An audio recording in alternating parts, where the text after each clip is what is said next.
storm show. Ay, it's a storm show. All right, y'all let me know as you come in that you can hear me and see me. We got to get into this Diddy documentary, baby. 50 Cent was the alleged producer, although Gene Deal came out. Y'all can go over to the Art of Dialogue. Shout out to the Art of Dialogue YouTube channel.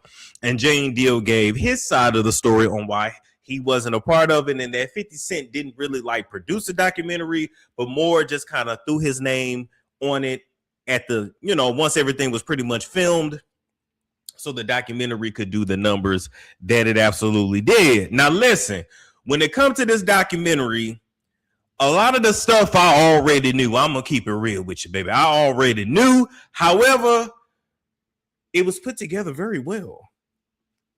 It was put together very well. Although a lot of the stuff that was going on, I already knew. But I done seen a lot of people reviews, but ain't nobody broke it down the way I'm finna break it down to you today. Okay? Is this live? Yes, baby, we live. As far as I know, I'm right here. Okay?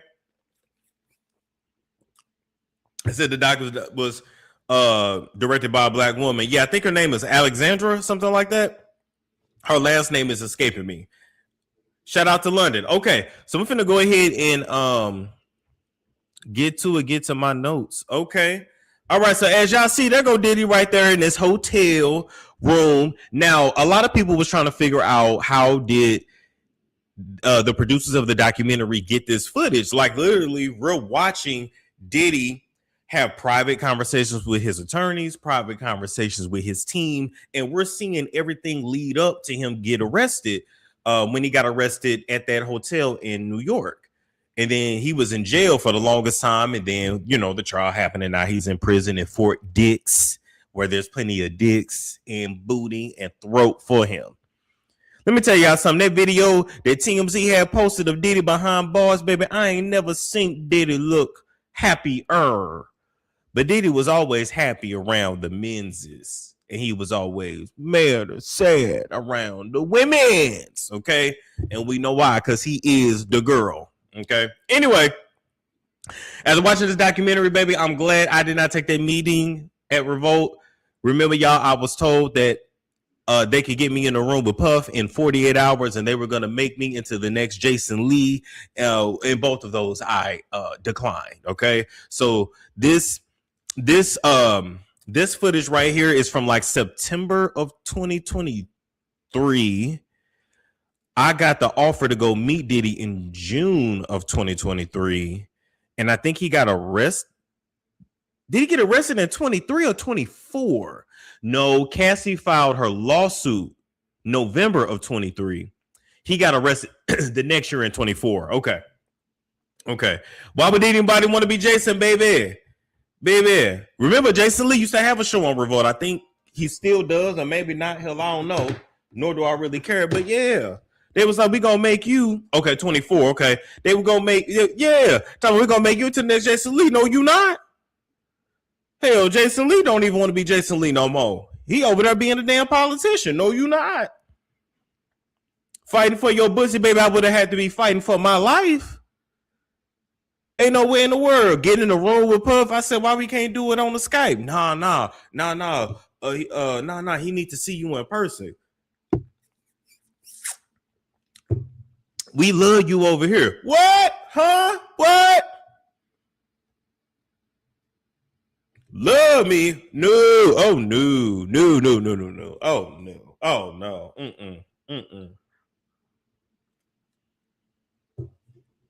Nah.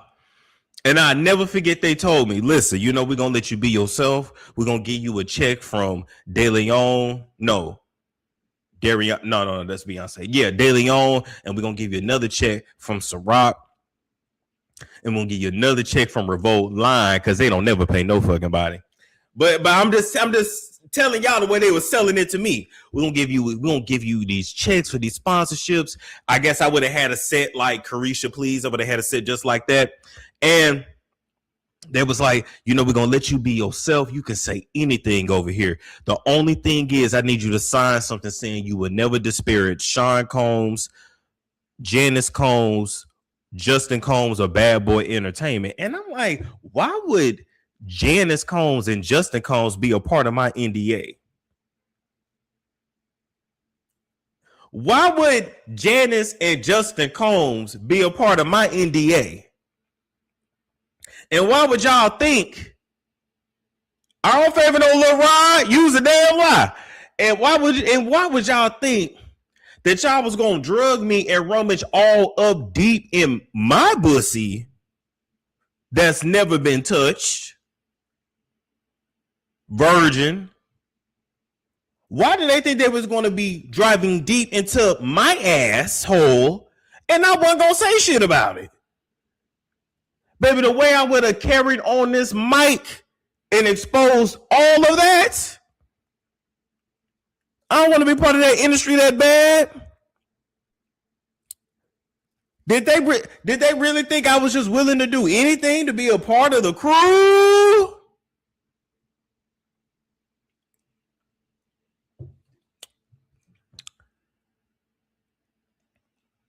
No. Do I look like a nasty gutter freak? Well, I mean, y'all do. Well,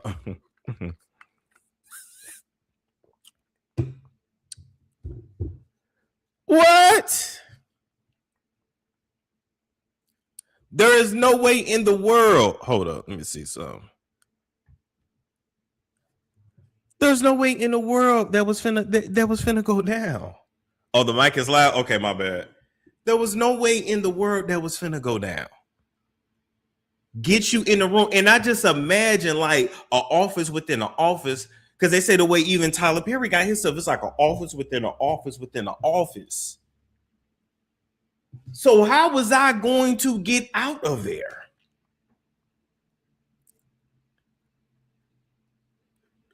Yeah, rummaging my pussy's never been touched. How was that? No, I'm good. I'm good. I'm good. See, I love me a good freak off too, right? But consensual, right? But anyway, so this is Diddy boy at the beginning of the documentary. Okay. No, thank you. You know what though? I will say one of the ways that Diddy was able to run up in all those men the way that he was is because y'all know he has a very small penis. I hope y'all know that. Like Diddy has a very small penis. So between the mama beating the hell out of him as a child, him being a dweeb, him being ugly, him being dark and hating the fact that he dark, and having a really small penis and not having any talent, this man was a monster.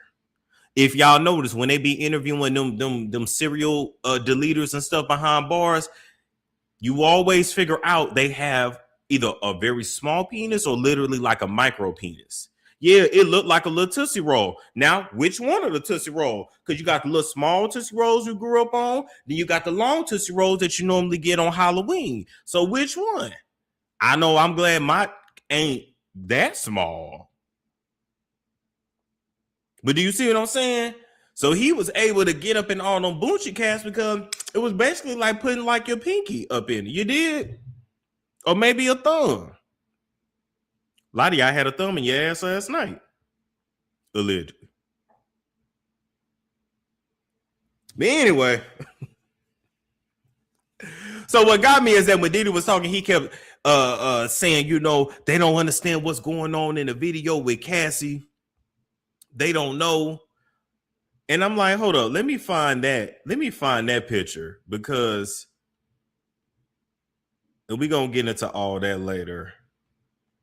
Oh no, we'll go back. We'll just start here. He was saying they don't understand what was going on in that video with Cassie, and I'm like, you was whooping that girl's behind. You was kicking off on her head. You was dragging her by her hair. You had one hand on the towel and the other hand knocking upside her head. You threw a vase at her. What was there to understand? And then Kalina spoke. Kalina, let's pull up a picture of Kalina, because all my pictures didn't come up, right? So Kalina Harper, Diddy Doc. you know, and she sprinkled throughout the documentary. And what got me about this heifer right here is the fact that Kalina, I remember when you was on Love and Hip Hop, right after that Diddy Dirty Money stuff stopped. By the way, I love that album, that Last Train to Paris. What?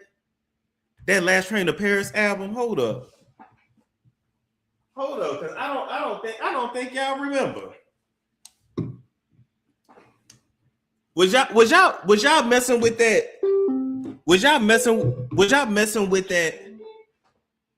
that Last Train to Paris album? Back in the day, was y'all messing with that? Test. Was y'all messing? Yesterday I fell in love.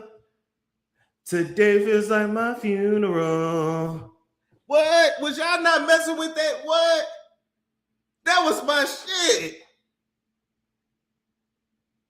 I just got hit by a bus. Should have been so beautiful. What? Hello? Come on, man. Hello? Oh, ass on the floor. Oh, no, don't get ass on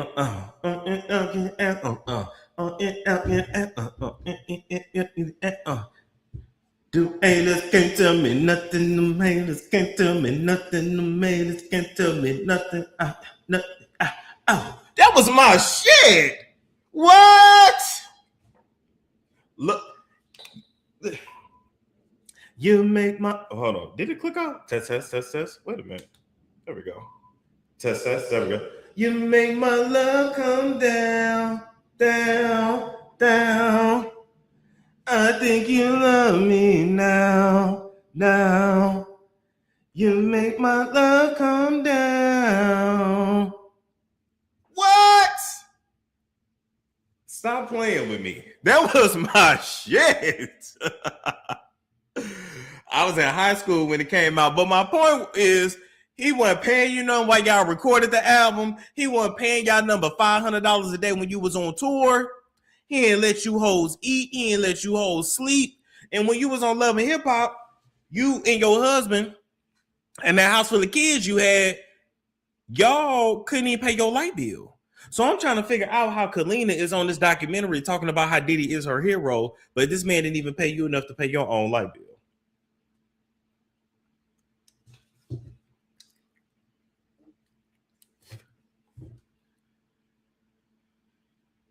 Come on now. They said somebody take, I'm gonna buy you a drink and then I'm gonna take you home with me. I got money in the bank. You're in the bed like, ooh. You're in the bed like, ooh. Baby, they should have never gave me my J-Lo mic. It's gone now. They should have never gave me my J-Lo mic.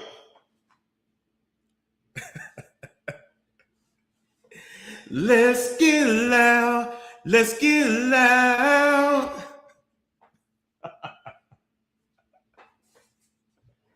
Damn, the crazy thing is I literally sound better than J-Lo on the mic. Ain't that some shit? All right. So that just got me when it came to her in this documentary. You know, she's sitting there talking about this man is her hero, and this man literally didn't pay her. Then there comes a part in the documentary where she talks about how she was going through a custody battle, and all she needed was $5,000 to get a better attorney. Okay. And Diddy didn't come through for her, couldn't come through. He didn't have 5,000. A multi-millionaire didn't have 5,000. Nah, he just didn't give a fuck about you. A man that didn't even pay you while you was on a road making him millions. It shouldn't have been nothing for that man to help you out in your custody battle. But then he turned around and need you to put out a statement for him, and you, I'm gonna do it, Puff. But you know that's fucked up, right? She used to be married to some light-skinned, bald-headed dude with a beard. I remember from Loving Him Out, they had a bunch of kids. I think he was trying to be like her manager or something like that, but it didn't ever go nowhere. You know what Kalina gave me in this documentary? What she gave was that Diddy found her to be too ugly to smash, and she still wishes she was chosen and still want to be chosen to this day. I think Kalina is actually one of the few he didn't touch because he wasn't interested at all. Now, he used to call Dawn ugly all the time. That's why she changed her whole face. He constantly told her how ugly she was and how fat she was. And to me, Dawn wasn't ugly and damn sure wasn't fat. Yeah, she's like the ultimate pygmy. Black man's dream. I'm disappointed in you. Now, she kept saying, it was just, we never seen a black man have power like that. We never seen a black man do those kind of things. And I'm just like,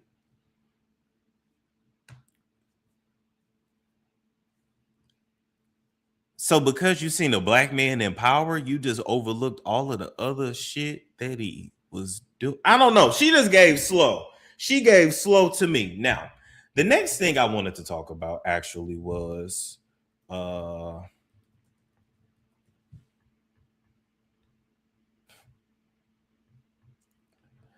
y'all know I'm big on names and stuff like that. So, Diddy's real name is Sean, right? And he changed his name a bunch of times, but he was born Sean John Combs, okay? And, Sean, the name meaning is God is gracious and all that, right? But the truth is, I'm going to turn this mic on. There is something to names because every Sean I've ever met is a sexual deviant.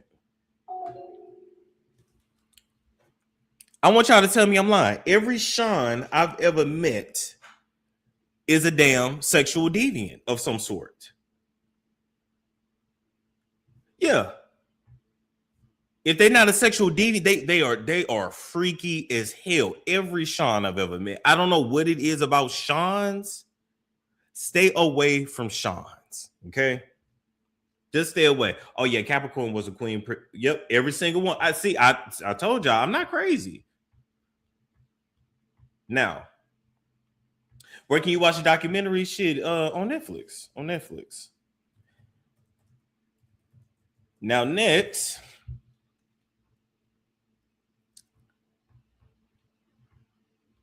All right.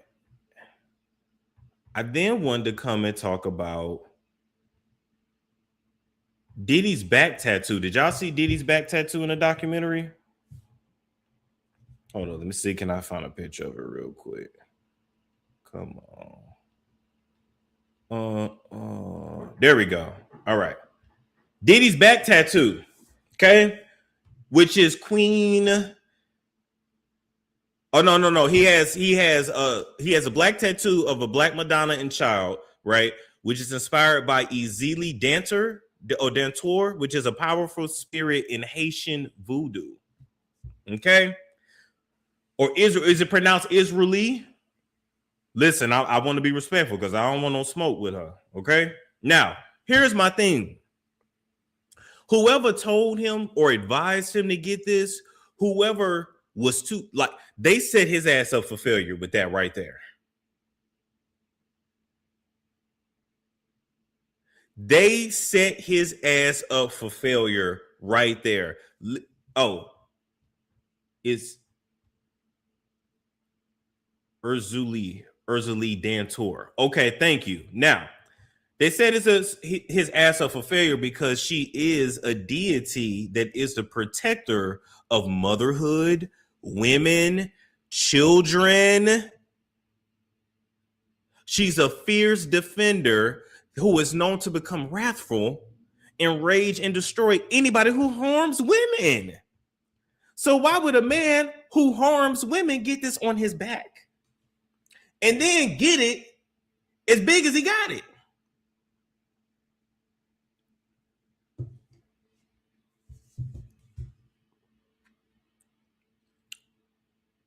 Like it was just not smart. It was not smart. It was not smart at all. All right.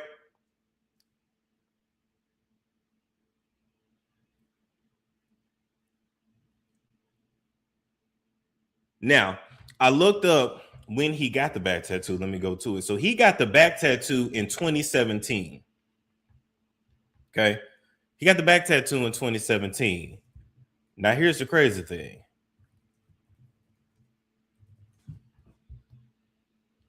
Kim Porter died in 2018. Okay. And Cassie left Diddy in August of 2018. So you get this back tattoo 2017. The next year, Cassie leave, and then Kim Porter dies. And those events happen back to back. I just was wondering, was anybody really putting two and two together? Now, also speaking of spirituality in this documentary, we needed to touch on this right here. Okay? Who caught Diddy putting the thing in his socks and putting on multiple socks? Who caught that? Who caught that?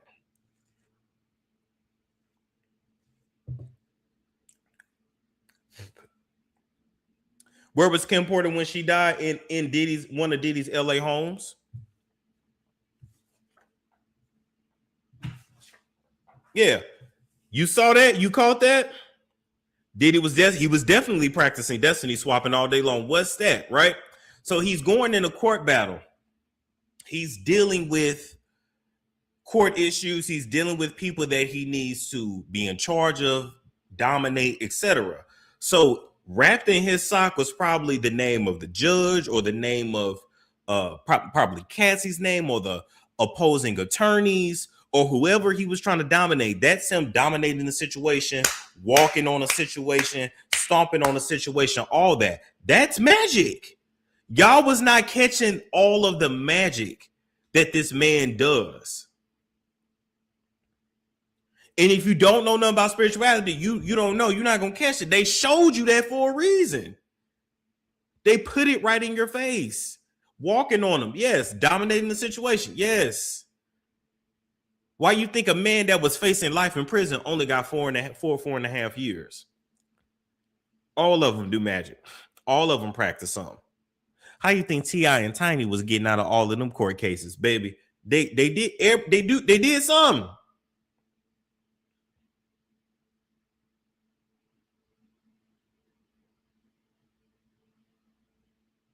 Storm, how do you feel about the lawyer-client privilege Puff recorded with his without his attorney knowing? One smart, but he never thought he never thought we was gonna get this footage. You know, listen. Diddy did this. I'm sorry, we have this footage because Diddy did not want to pay the fucking videographers.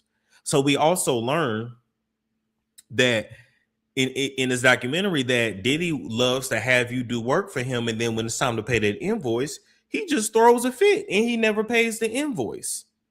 So guess who bid it on the footage and who got it? The people who did the documentary. 50 Cent.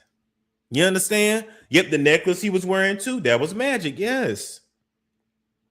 Remember when he was in Miami and he was walking around, he was wearing all white, trying to purify himself, right? Remember how he had a picture of his deceased father in like the necklace that he was wearing on his chest, trying to use a parent from the other side to help him. I'm telling y'all gotta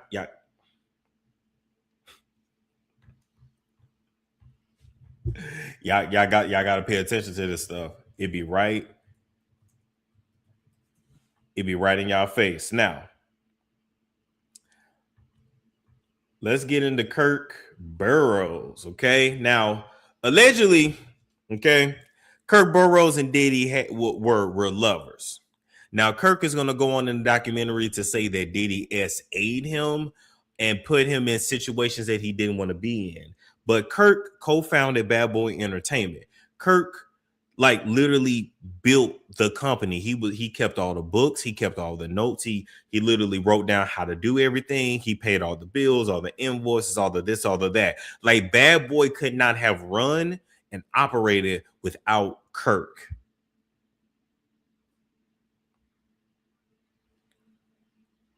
This was also one of Diddy's best friends coming up.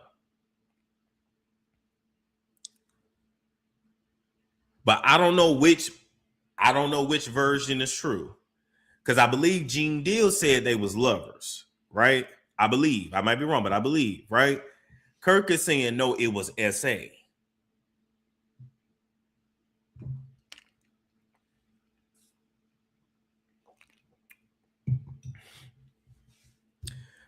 Listen,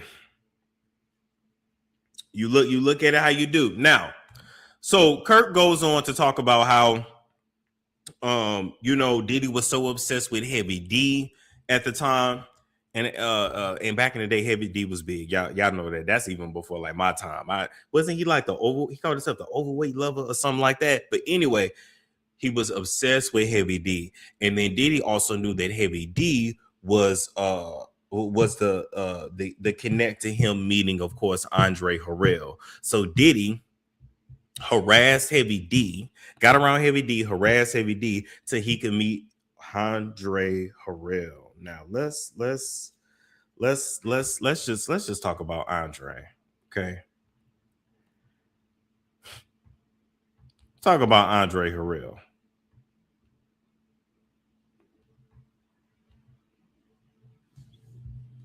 This is a picture of Andre Harrell and Russell Simmons. Okay. Now, Diddy got around Andre. He made himself super useful. He did whatever Andre wanted him to do. Became an intern. He learned from him, developed a father-son relationship, so they say. At one point, they lived together, moved in together in $1 million house. But what does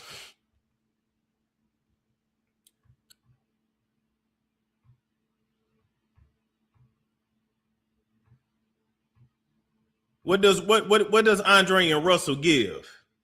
What is it giving? What is it giving? These are homosexuals. Point blank, period. So thanks now to this documentary, we can pretty much deduce that Diddy and Andre were lovers. He did look up to him like a father, but they was also fucking. Who was doing the bending? I don't know. I feel like Andre was, believe it or not. I feel like we've always assumed that when Diddy went after Andre fired him, Diddy took a meeting with Clive Davis and got the money to start Bad Boy. We always assumed that in that meeting with Clive that he got bent over by Clive and that was his initiation, right? I believe his initiation was actually with Andre. I believe Andre showed him the way.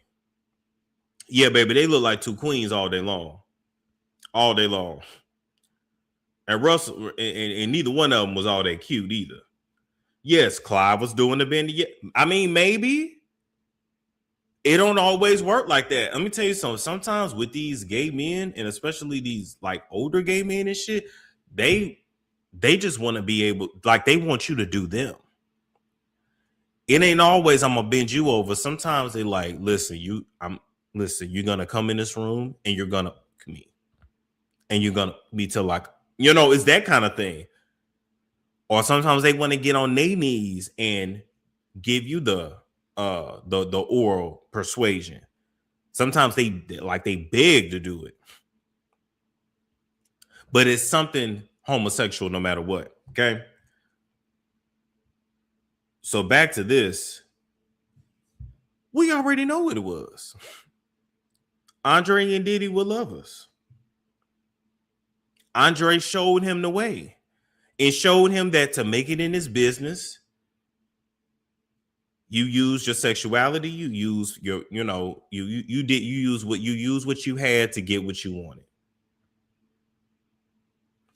A lot of witnesses have said that he was told men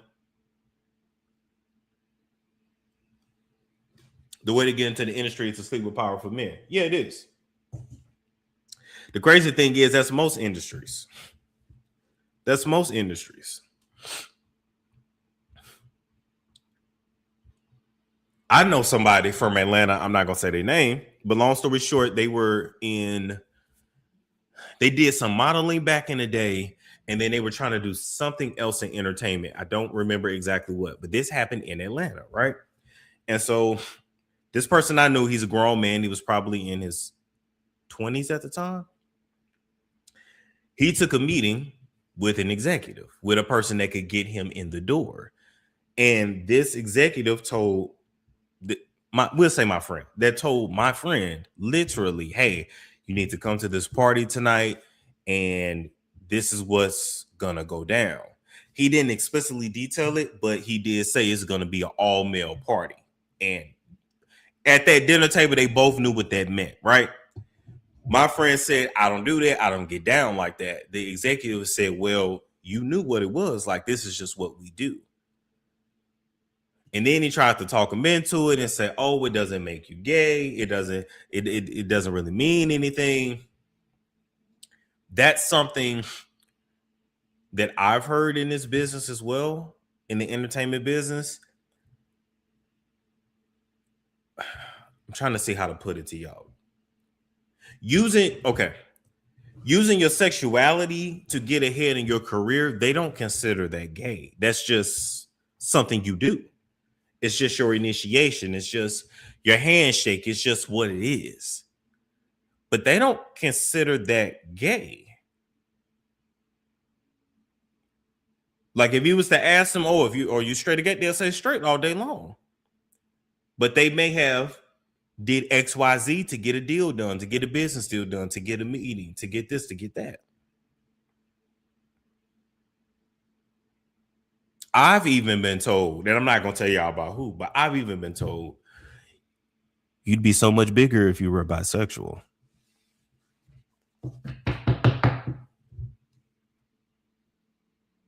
Ain't nothing wrong with it. Nobody will ever know.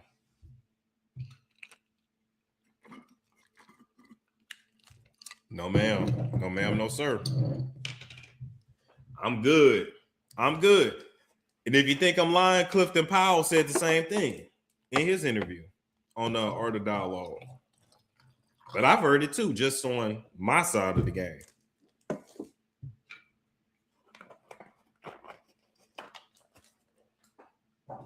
Did Tyler tell you that? I'm not telling you who told me that. And no, it was not Larry Reed. Don't do that. Y'all don't even know who it is. I've never said the person's name out loud, so you're not gonna know. But yeah, they love to say that. Ain't nobody gonna know. Ain't no big deal. It's okay. No, it was not Larry Reed. No, it's okay.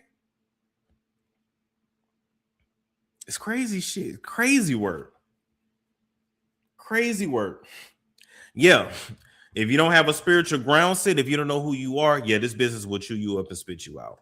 Absolutely. Absolutely. Now, moving right along from that, right? Then the documentary goes on to talk about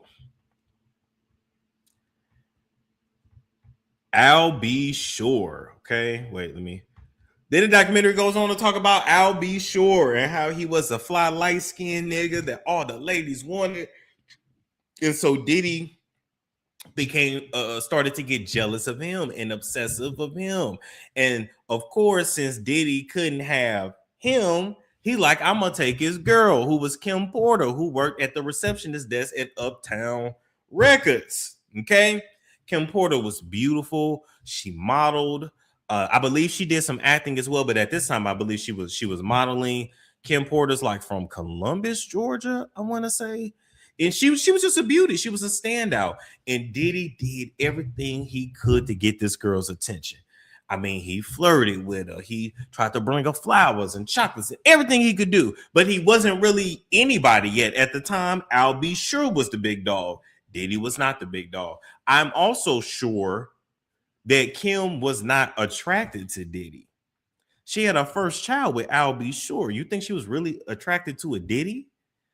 And back then, apparently, you know, it was a lot of things with the light skin versus dark skin. And that was another thing I wanted to get into too. When we gonna start talking about all of the colorism with these black men, especially in the industry?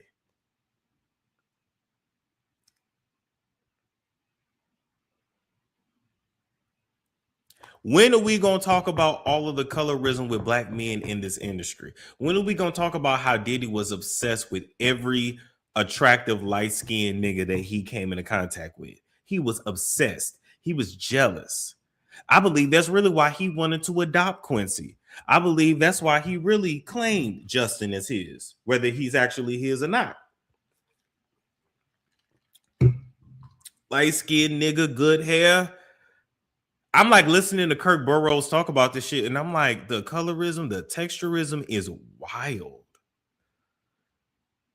And they keep singing that all the ladies, you know, the black girls love them, all the ladies love them. Did the ladies love them, or did the niggas love them too?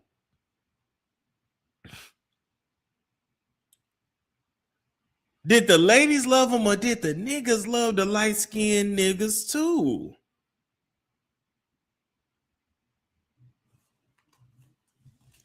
I don't know. So, okay, so we talked about that.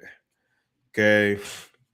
Now, here's another thing I wanted to get into, okay, and discuss, because as time went on, Sean became to get more and more disrespectful when it came to Kim Porter, because everybody knew that was Al B. Sure's girl, right? And I want to put the picture of Diddy and Al up here and find a picture of them both. Okay, boom, here we go. Okay, so Diddy didn't make it a secret that he really wanted this man's girl and that he was gonna get her by any means necessary. Even though at the time he didn't have money like that, she saw him as a dweeb. Like it was what it was, right? Okay, I wanted to touch on the fact of how Diddy was able to get away with a lot of the shit he got away with throughout his life, because nobody checked this nigga. Everybody was afraid of him. Like, if I'm Al B. Sure, how is this man constantly hitting on your girlfriend and baby mother, and you ain't said shit? You ain't confronted him. You ain't put a stop to that shit.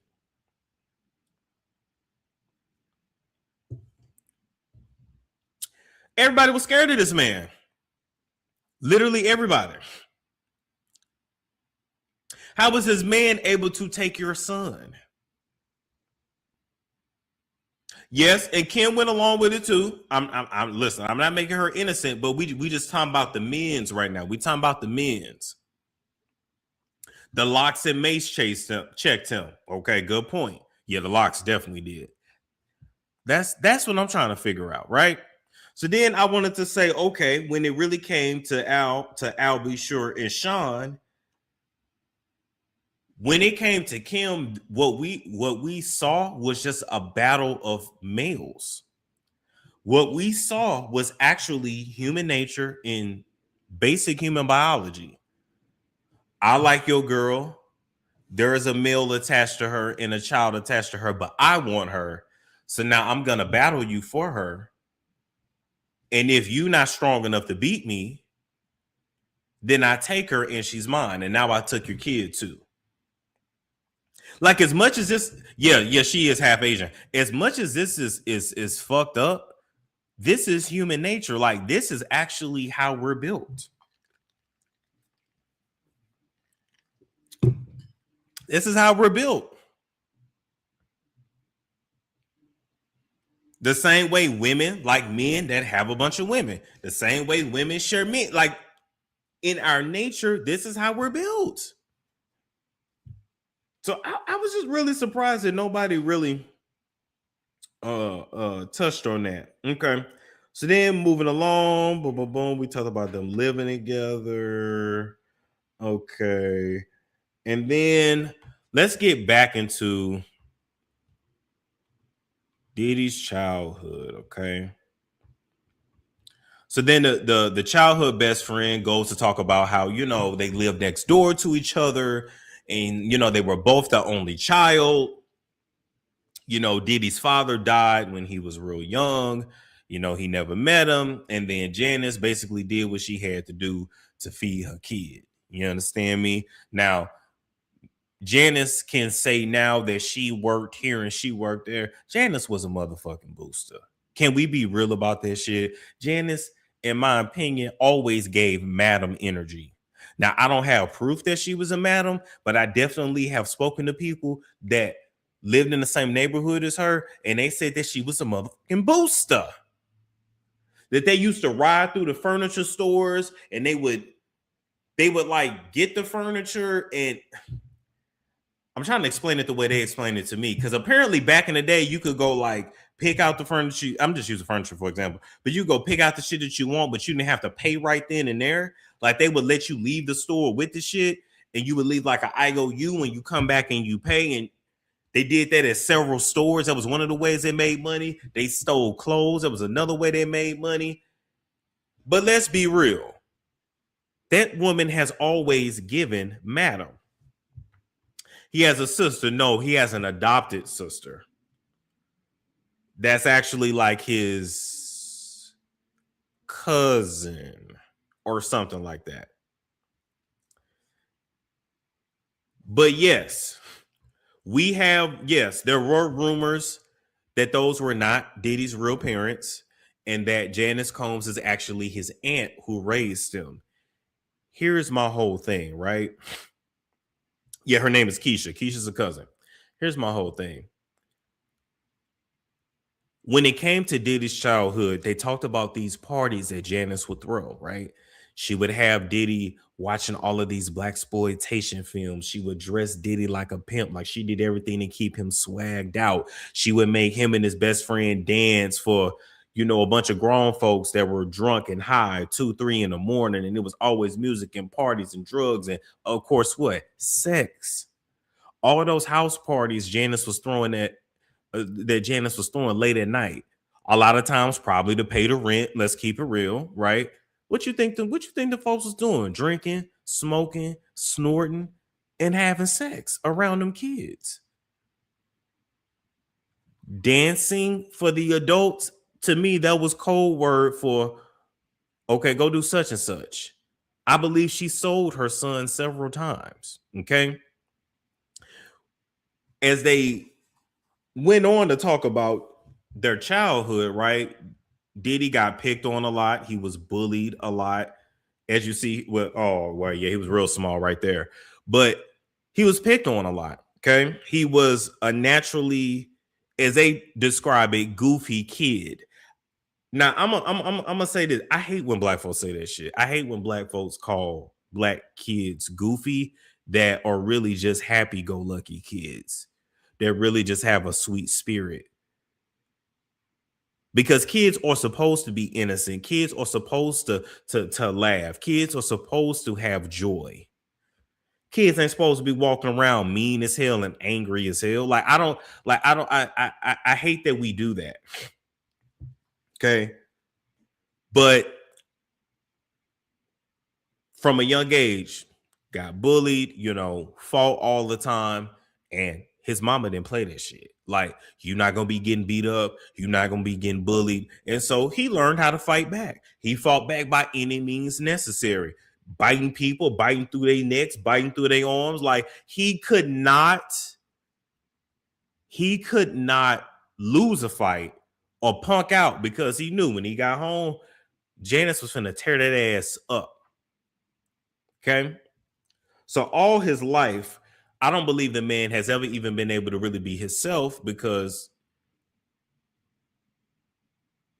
his main caretaker was trying to turn him into something that he wasn't. She was trying to make him into his father, and he wasn't that. Now, what also stuck out to me, this right here. This is a grown man right here in his 50s talking about the beatings that they got as kids. We know that's their generation. Like this dude right here, like he's my parents' age. My parents were born in the 70s, early 70s, and they got their ass beat. Let's keep it real. A lot of their parents, you know, they're either real old, like our parents' that would have been born in the 50s. They're either real old now or they're dead. But they don't really talk about how that shit was. No, they got their ass. You grew up in the 60s, 70s, you got your ass beat for everything. Children were to be seen and not heard. You didn't talk back. You didn't do none of that shit. The kid, you know, I was born in the 90s. But these kids now, the way that they like have opinions and speak their mind, it was none of that back then. You got your beat, okay? Now this is a grown ass man in his 50s that said, "Yeah, we got beatings." He said, "I got beatings," but it was nothing like Sean's beatings. It was nothing like Sean's beatings. So you know somebody really got their ass whooped when somebody who got their ass whooped like, "No, bitch, you got your ass whooped." Because there is a difference. There's a difference. Gen X, yes. Boom, Gen X. Listen. You walked away at the phone. Yup. Sure, yup. You didn't hop in adults' conversations. You did everything was yes, ma'am, no, ma'am. You come in the room. You had to speak, and then you had to get the out the way. Anybody from that generation knew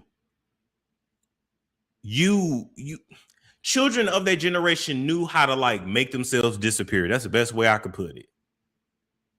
That's the best way I could put it.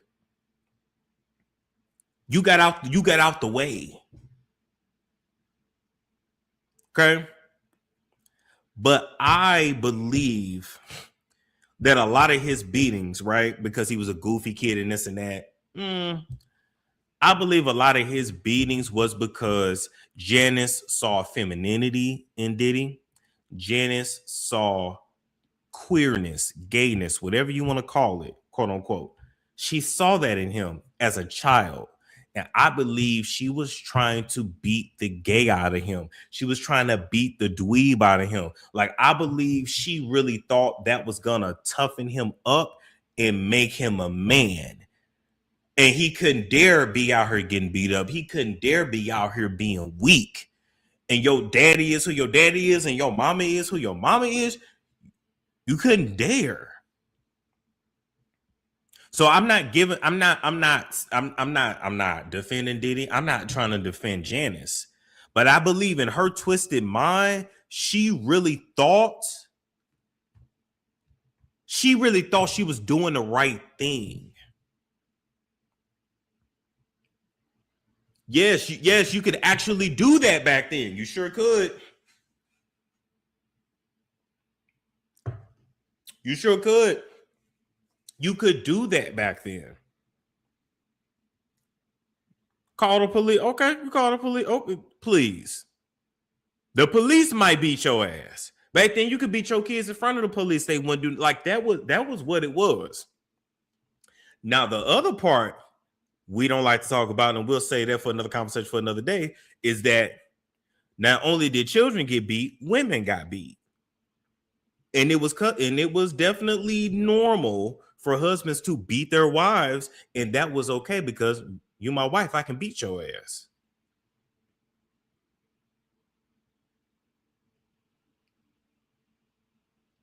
Yeah, nobody called the police on that. Yeah, of course, baby, you'd have been hit before you dialed 9. And after the cops left, you definitely would have got your ass beat even worse. Yeah, we don't talk about that. And I'm not even just talking about like with a man like smacking a woman or punching them, which they did all the time back then. I'm not even talking about that. Like there were men who they whipped their kids and they whipped their wives. If you think I'm lying, go watch some old Western shows and movies and shit. They show it in some of the scenes where the daddy is spanking the mom, not sexually. Anyway, beating whipping the mama, disciplining the mama in front of the kids, showing that your little ass gonna stay in line, and this bitch, my wife, gonna stay in line.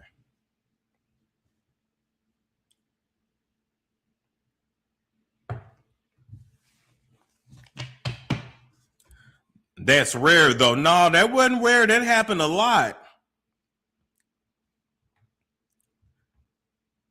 That happened a lot. That happened more often than not. Where y'all listen? Why y'all think these men is online talking about we need to get y'all back in the kitchen, and I'm glad y'all losing y'all food stamps so y'all can give up that coochie for $40, and we need to go back and go back and go back. What the men are saying, but not saying, they want to go back to beating y'all ass. Y'all know that, right?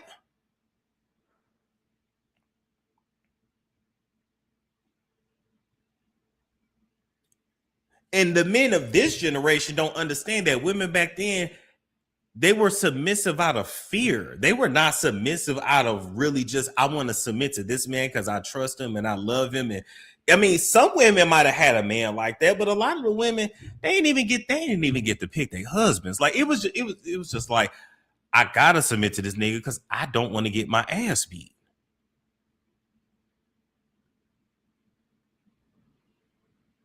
So now that women have protection, they're not going back to that shit. They're not going back to that. But the men think, oh yeah, you was submitting to me because I was just that man. No, I was in fear for my life. And as soon as I got away from your ass, I wasn't going back. Yeah, you didn't have you didn't have that. Unless you had a family that did hoodoo, you had a family that was like, they had like kitchen witches, you know, put that pepper in his food. If you know, you know. If you know, you know. If you know, you know. But anyway, what the main thing I wanted to touch on with this is that Janice beat Diddy all the time. She would beat him, right? Beat him mercilessly. Okay.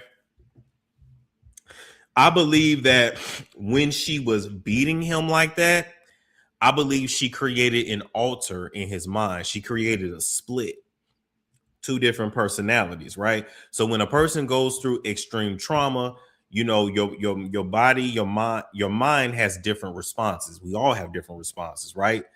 That's why they say you have fight, flight, freeze, or fawn. And fawn is like disassociating.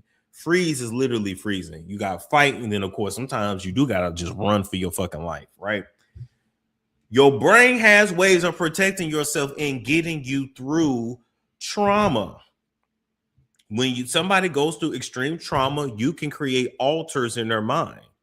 That's all that MK Ultra shit is putting a person through traumatic shit to create split personalities.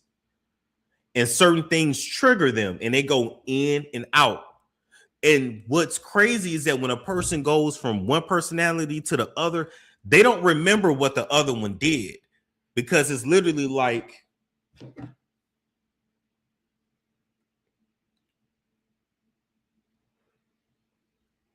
it's literally like a light switch.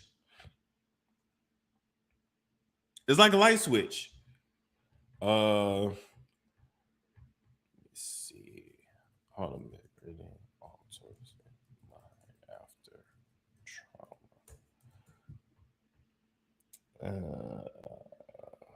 Let's see.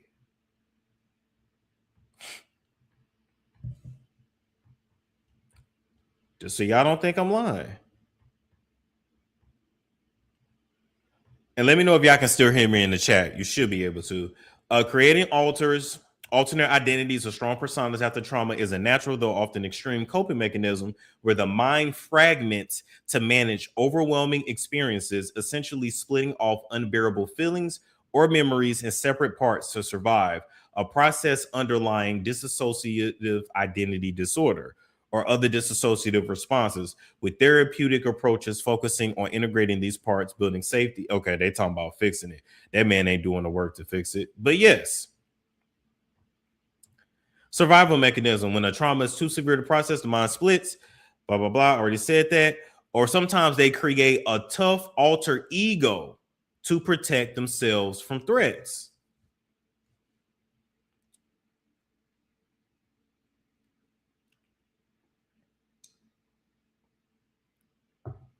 See what I'm saying? Think about it. He has all these different names, all these different versions of himself. He tries to, put on the bravado, puff his chest out all the time.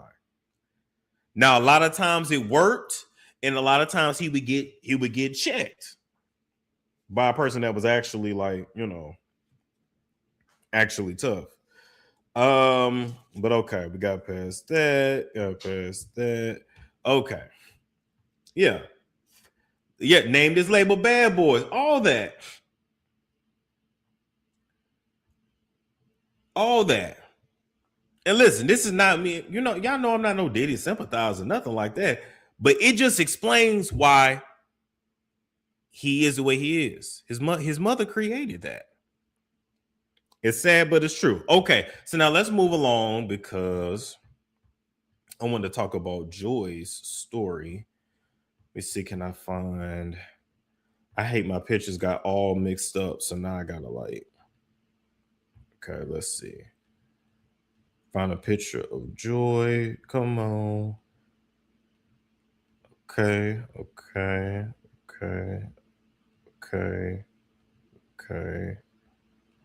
And okay.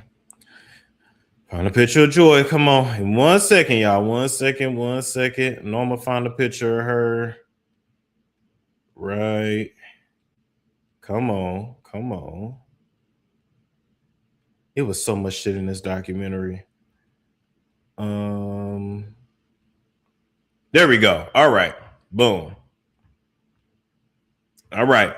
Joy Dickerson Neal. Okay. So she sued Diddy in 2023 under the Sexual Assault Survivors Act. She says that she was drugged and assaulted by Sean in 2001. Her case was one of 100 cases filed, and she says that her assault was recorded and shown to people. Okay.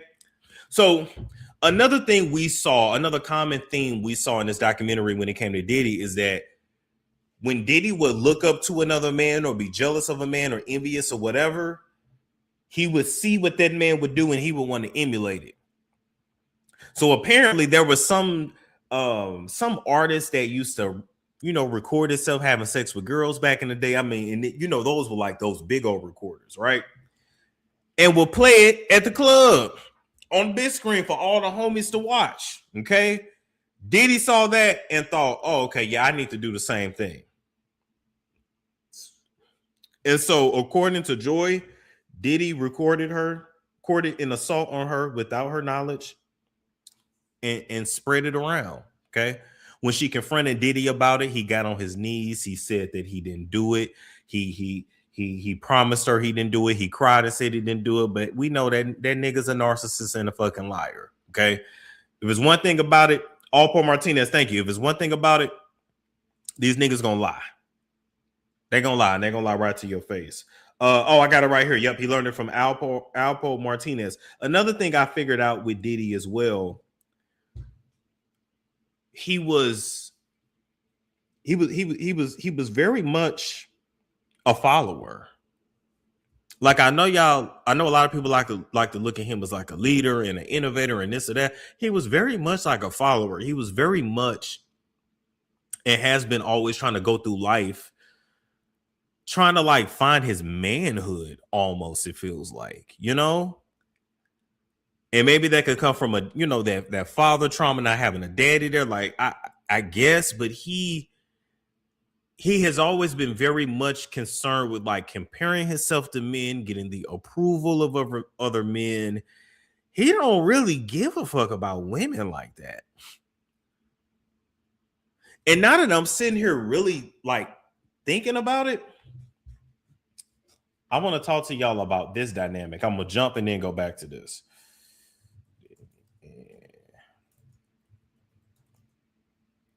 And I had did a consultation, and a young lady brought this to my attention, and I said, you know what? I think you're right.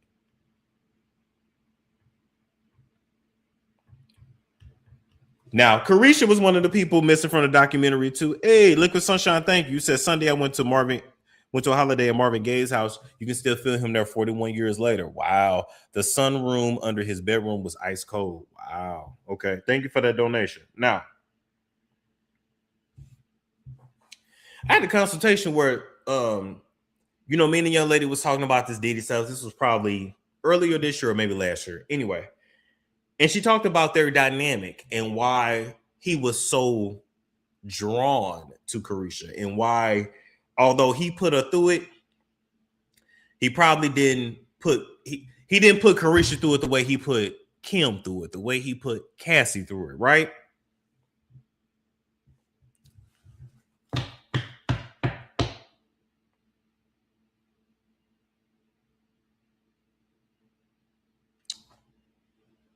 In this dynamic, Carisha was the masculine and Diddy was the feminine.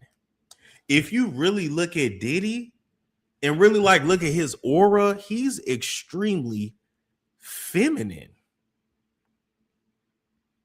Extremely feminine. Almost like he want Yas Queen, that's the real him. I also think Diddy been around here fucking terrorizing people because he just feel like he couldn't be himself. Diddy is really an old fucking queen. Diddy is really what's the fashion guy that wears the damn, I don't know if he even still alive. I think he passed away. He used to be in Vogue all the time. He was on America's Next Top Model as a judge for a minute. I want to say his name is Andre as well. He has he was big and he wore a big old, they look like fucking shower curtains. His name was Andre too? Okay, Andre Talley, thank you. I feel like that's who Diddy really is. Andre Leon Talley, thank you.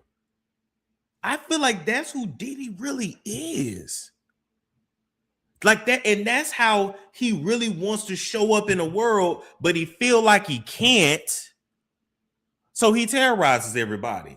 And since he's honestly fully feminine, when he dates a very feminine woman, it's like a battle of bitches. Now I'm the bitch. Now I'm the bitch. Now I'm the bitch. Now I'm the queen, bitch. And he's beating them, thinking that in his mind, thinking that they're equals, because he's a bitch. He's a girl. The nigga's a girl. He really want to be yeah, queen, yeah. That's really what this man. This is really how this man want to show up in the world. He didn't do that with Carisha because Carisha is actually masculine. Believe it or not, Carisha is actually masculine. But this nigga's a girl. Yes, he envied Cassie. He envied Kim. He envied Misa. What do those ladies have in common? They're beautiful. He's not. He's an ugly bitch. They're actually women. They're actually in their in their divine feminine. So, and he can't live that. He can't live that.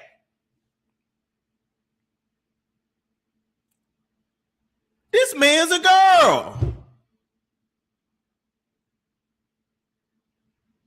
And then on top of really wanting to be a girl, but I'm born in this male experience, and my penis small, and I'm ugly. So anytime he's with a naturally feminine woman, it's going to be an issue because it's a battle of bitches. He's trying to outbitch the bitch. Okay, cool. Now let's talk about this, right? This explains why he loved him some J-Lo. He loved him some Carisha. J-Lo's very masculine. J-Lo, hold on. And by the way, bitch, why the fuck you want to? I mean, they barely touched on J-Lo in this documentary.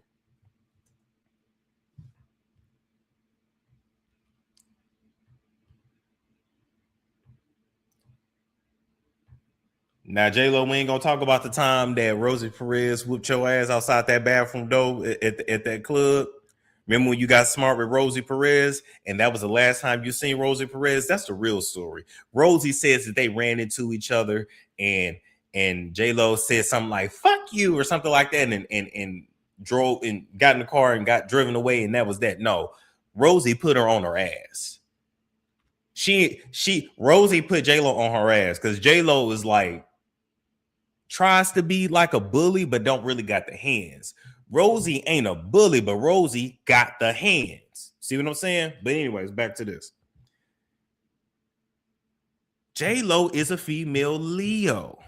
Okay? Female Leos don't play. So now I'm like, but their dynamic, he halfway respected her because that was like a masculine woman. He really felt at home with J-Lo. He really could be like, like when I see Diddy, I feel like he just want to like roll his body, like he just want to, like this nigga just want to suck and ride dick. I'm gonna be real.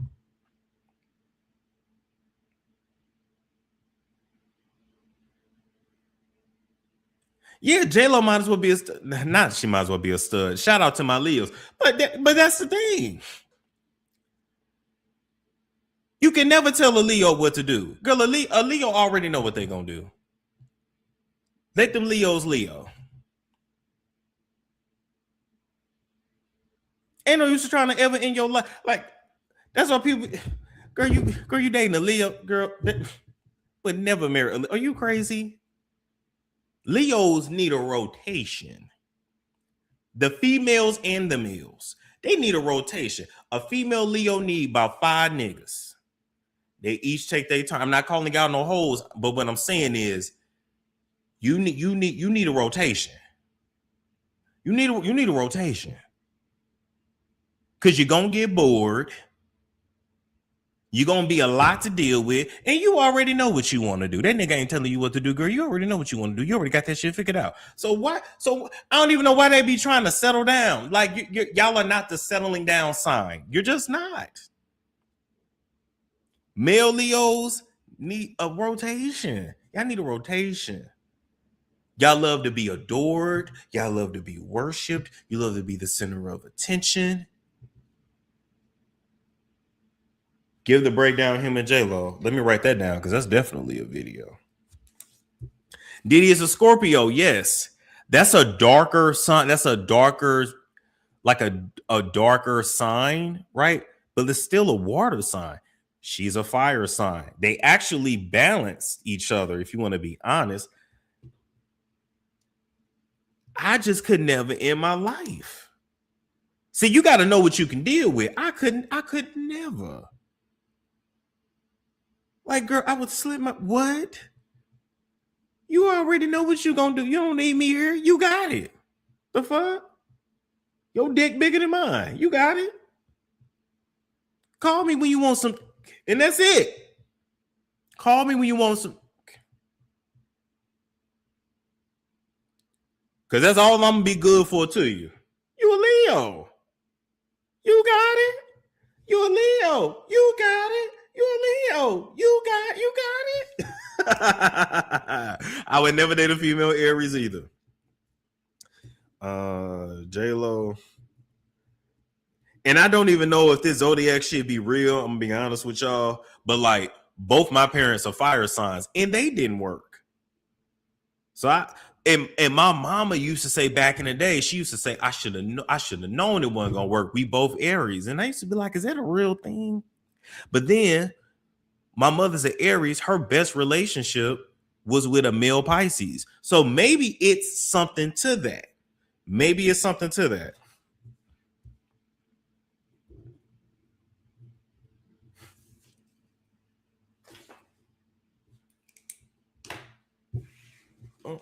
What's wrong with Aries? No. I was raised by Aries. I'm good. I was raised by Aries. My grandmama that helped raise me was a Scorpio. Like,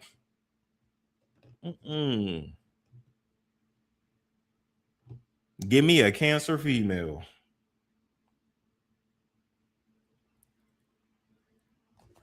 Look, and my mother's very impulsive. And now that I'm even thinking about child, now we're talking about me. Now that I'm even thinking about like my mother's upbringing, in her house, it was 1, 2, 3. It was 3 Aries in the same house. No wonder they was fighting all the fucking time. Granddaddy a Aries, my auntie a Aries, my mama a Aries. It was 3 Aries in the same house.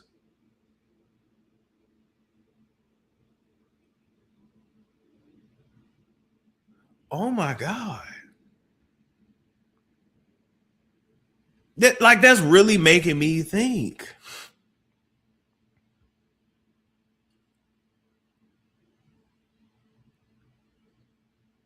Yeah, no wonder my mama drink.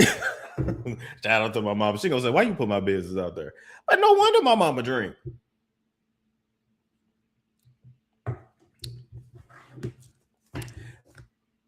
I'm like, damn. And no wonder my mother's so confrontational. She don't give a. When I tell you, I just never. Mom, I'm sorry. I'm gonna tell this story. I'm gonna just tell this quick story. I would never forget. What month is that? April. Yeah, I got so many family members that got the same birthdays, and then people dying on people's birthdays is weird. I don't know why that happens, but it does. I would just never forget the front desk, the receptionist lady was giving me a hard time, treating me like I was a bad kid, and I wasn't. Just keep it real.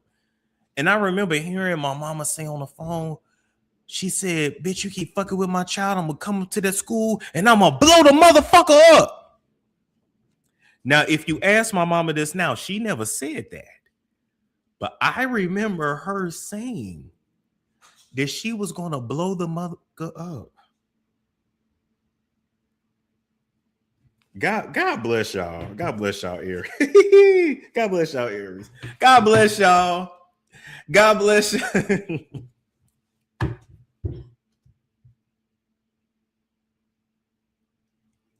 I remember hearing this. I said, "Oh Lord, she's going to jail." I remember saying she's going. I said she's going to jail. She's going to jail. Mind you, we live right across the street from the school.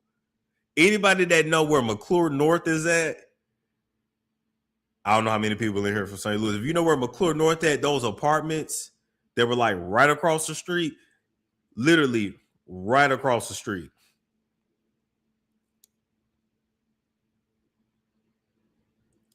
Boy, I said, she going to jail. I'm like, she's going to jail. And I remember saying in my head, I'm finna have to come bail her out. I don't even know if I was a minor. I couldn't have even bailed her out if I wanted to. But it's just the point. I'm like, dang, I'm gonna have to call my uncle to come get her out.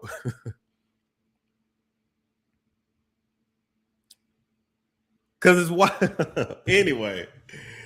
But yeah. Okay, so moving along, I'm a Leo, and I would definitely do. You know what I mean? And the thing is, listen, I have a friend who's a Leo. Do you know it's so many things I cannot tell these friends? I can't tell. Oh, listen. My very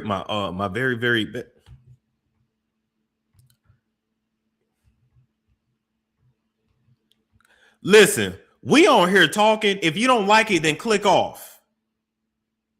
Now you finna piss me off, bitch. Dumbass, so get off my shit, bitch. Funky bitch.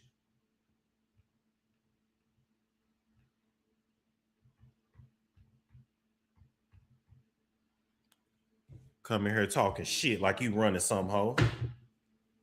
It's my shit. You get your shit, then you talk about the fuck you want to talk about.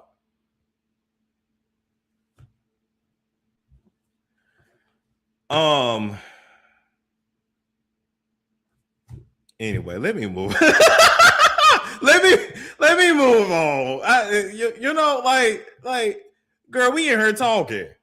Obviously, this finna be a long podcast. I hate stupid shit, and I hate stupid people. Obviously, I'm off topic. Duh. Did you see me in the documentary? Obviously, I'm off topic.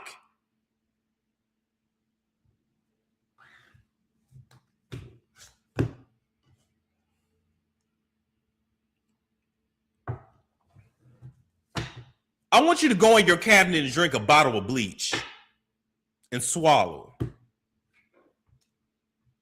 And I mean that. Anyway. Oh.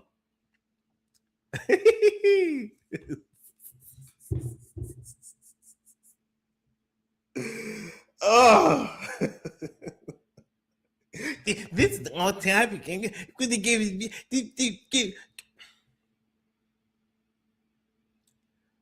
Go in that room, go in your room, lay down and play with yourself. You might feel better.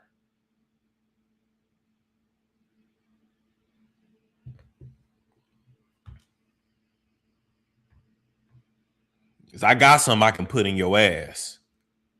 I got about 7 inches I can stick in your ass. You might need it.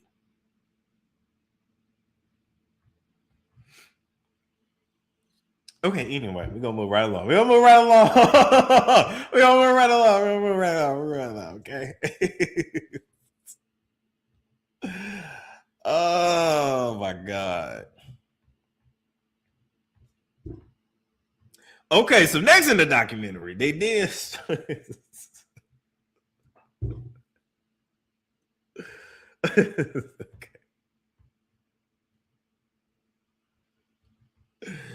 I'm gonna go ahead and ban you. We good.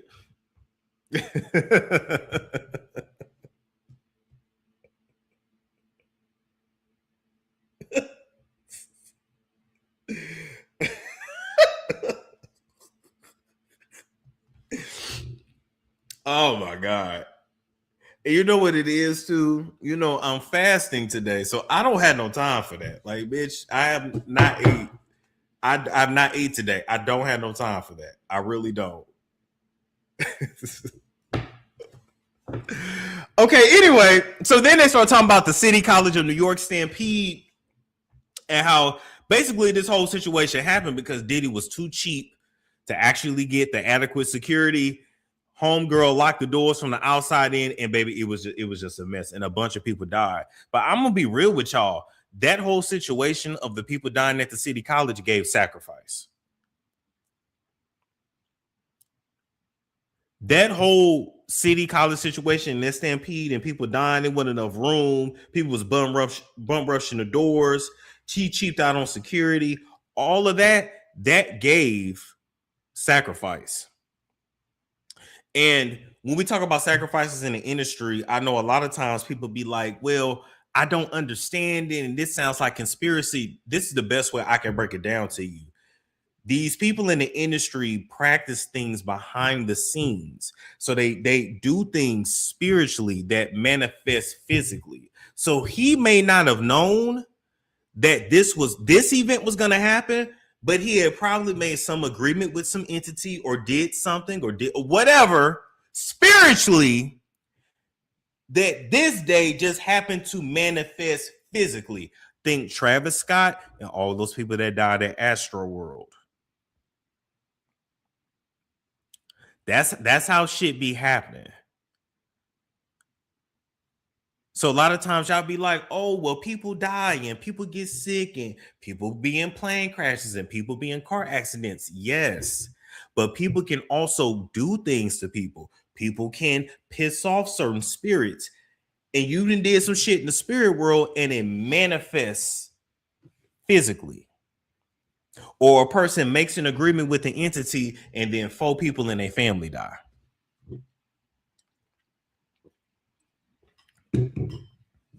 I'm just saying.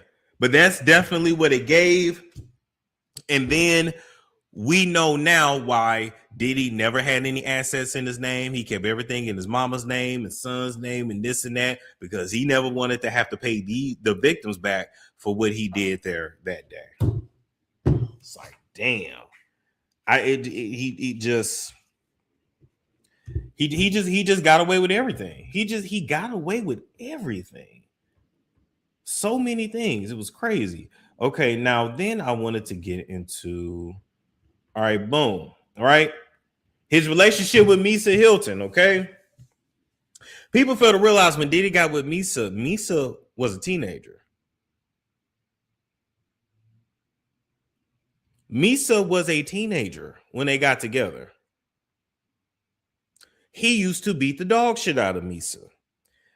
The best friend told the story of Diddy beating Misa so bad he beat her up under the car and stomped her. Well, Gene Deal told that same story here on the show.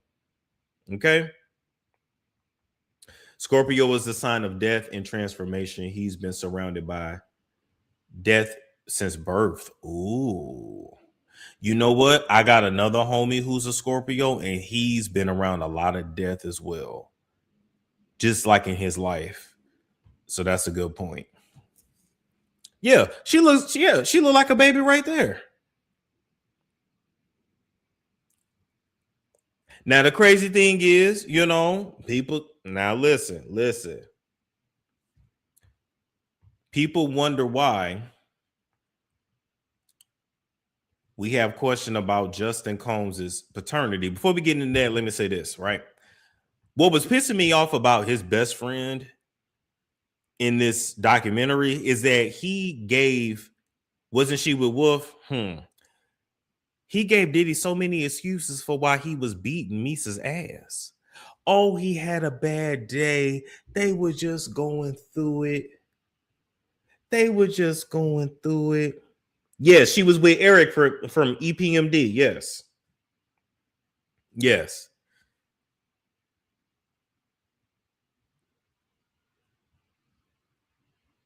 But what got me is when they showed this picture here, I don't know. What y'all do? Do y'all believe that's his son? I don't know. Misa going after Jen. Ain't no use of going after Jen. She should have went after her baby daddy that was beating her ass. Ain't no use of going after Jen. Leave Gene alone. Your baby daddy was who was whooping your ass. Her baby Diddy was the one that kept anybody from working with Misa, so she had to be dependent on him her whole damn life. No, thank you. You leave Gene alone. You gonna speak out on something? You speak out against Diddy. But yeah, I'm looking at this baby. I'm like, this don't look like. I just don't believe that that's his child. Okay. So if you think I'm lying, hold up.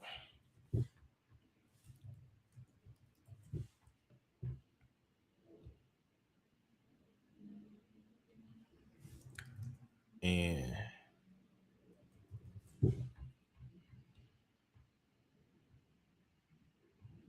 okay, so these are his daughters. You got Chance Combs in the middle, and then you got Delilah and Jesse James on the left and right. By the way, I love that name, Jesse James. You got, okay, but if you notice, even with them, they have a similar look. Like they look different, but they have a similar look. You know what? Now the twins even look different to me.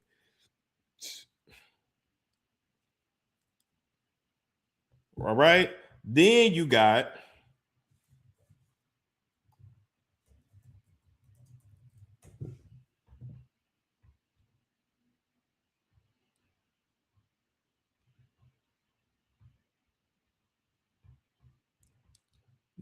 Christian Combs.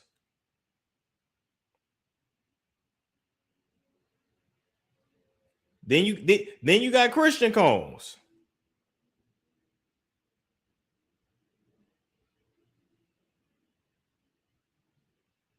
He can't deny him. He can't deny him. I'm gonna say this though. Yeah, he do look like he a little slow. I'm gonna say that the only reason why Christian looked halfway decent is because Kim was pretty. Because he looked like his daddy, but he don't. You understand? It's like a better looking version of his daddy. The only thing that was saving him is that Kim was his mama. Kim did her big one. It's like he got his face, but it's like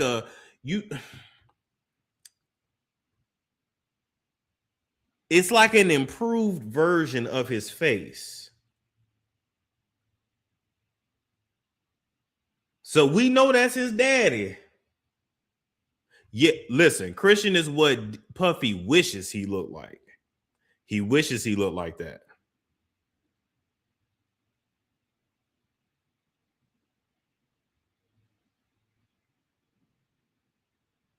Yeah, it's decent, but y'all know that boy suffers because he ain't got his own identity. Okay, anyway. And then you got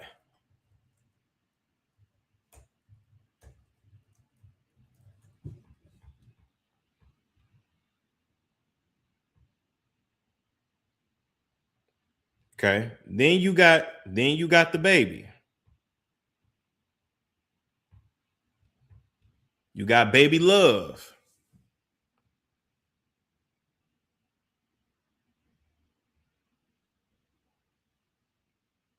Then you got the baby that he got with that Asian girl Dana. But I believe that's his child because you know when you do black and Asian, sometimes the babies do look like that.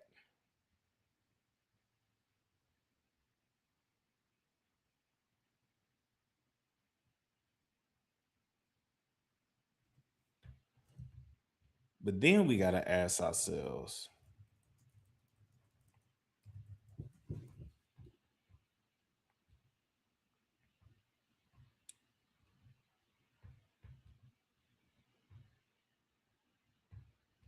is that his son?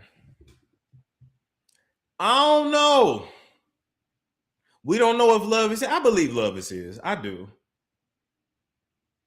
But back to Justin now. Is Justin here? No, I don't know. No. No.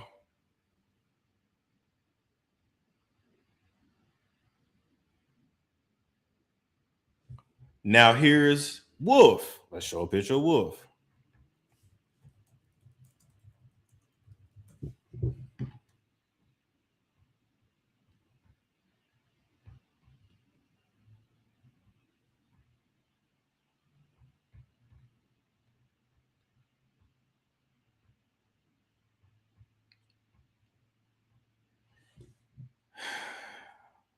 What y'all think?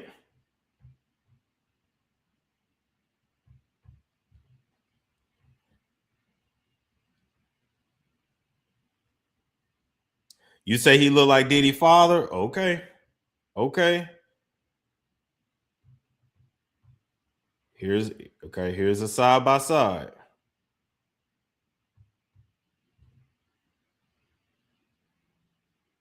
I think he does look a lot like Misa. He does. He does look a lot like Misa. Okay, Puffy Daddy. Okay, let's see. Let's pull up Puffy Daddy. Melvin Combs.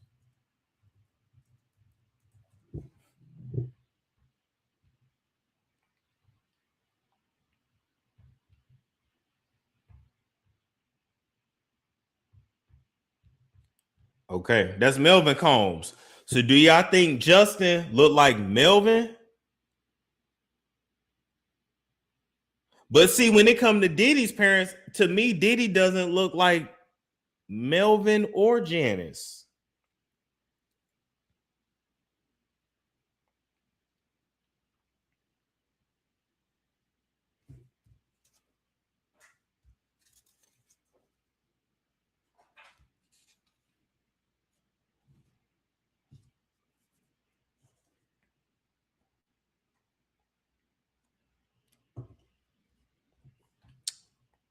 You say Sean look like the pappy? He look like Melvin by the teeth.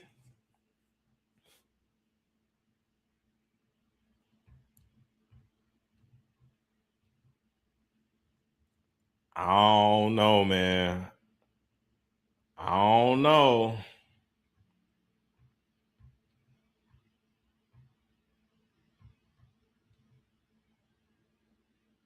Look at Diddy. He kept a light-skinned nigga with him. I know he was security, but still. Look how he got him riding like this, like he got a baddie with him.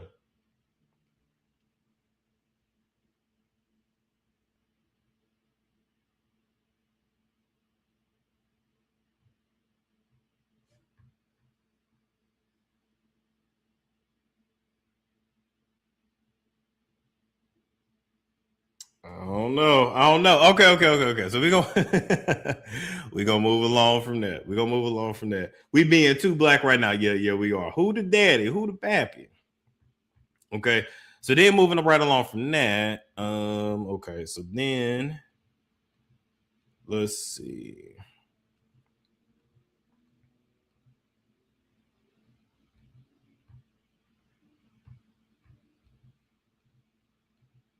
Because now we getting into the good stuff now. So boom, then Biggie came along, all right? Biggie came around.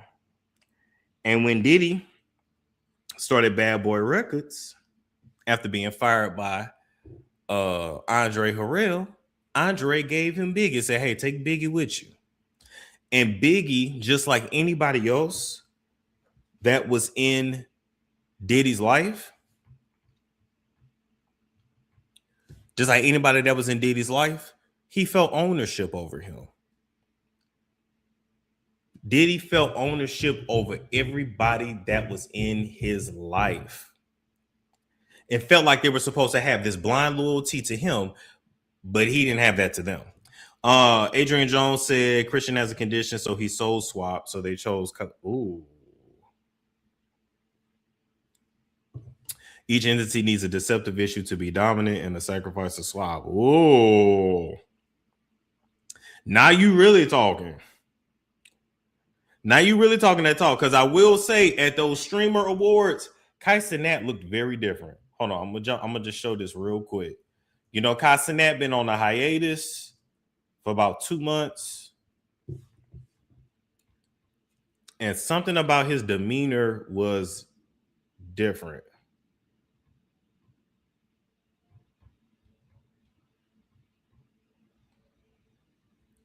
Kai Cenat said he's ready to do movies and fashion and all that. But you just gotta like, if you seen the videos, like, yeah, he cut his hair. Is he the one that took the shower? He was always in the shower. All them niggas got big taking showers together. Yep, now he's talking about his mental health. I'm like, what's been going on the last couple months?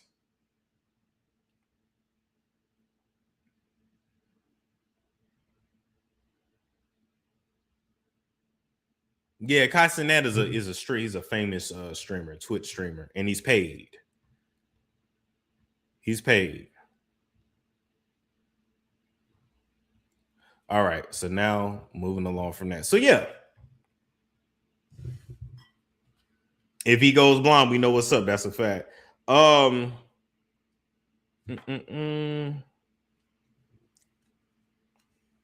Okay, boom. So I wanted to get into this part because I had even forgot, and it's probably because of my age, I had even forgot that Biggie and Pac were actually friends at first. Pac was very, very supportive of Biggie. Okay. Diddy couldn't have that because he wanted Biggie all to himself. He felt ownership over him.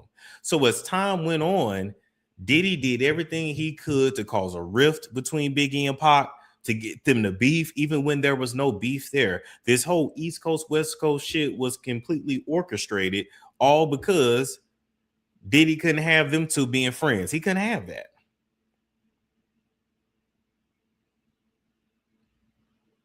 He couldn't have that. They were friends. And what's crazy is that Diddy tried to like befriend Pac, and Pac really wasn't feeling Diddy like that. He was not impressed. He didn't give a fuck about what Diddy was talking about. So Diddy couldn't have that. Now Diddy couldn't beat him up. He couldn't overpower him. So of course, Diddy had to start the East Coast, West Coast beef. Okay.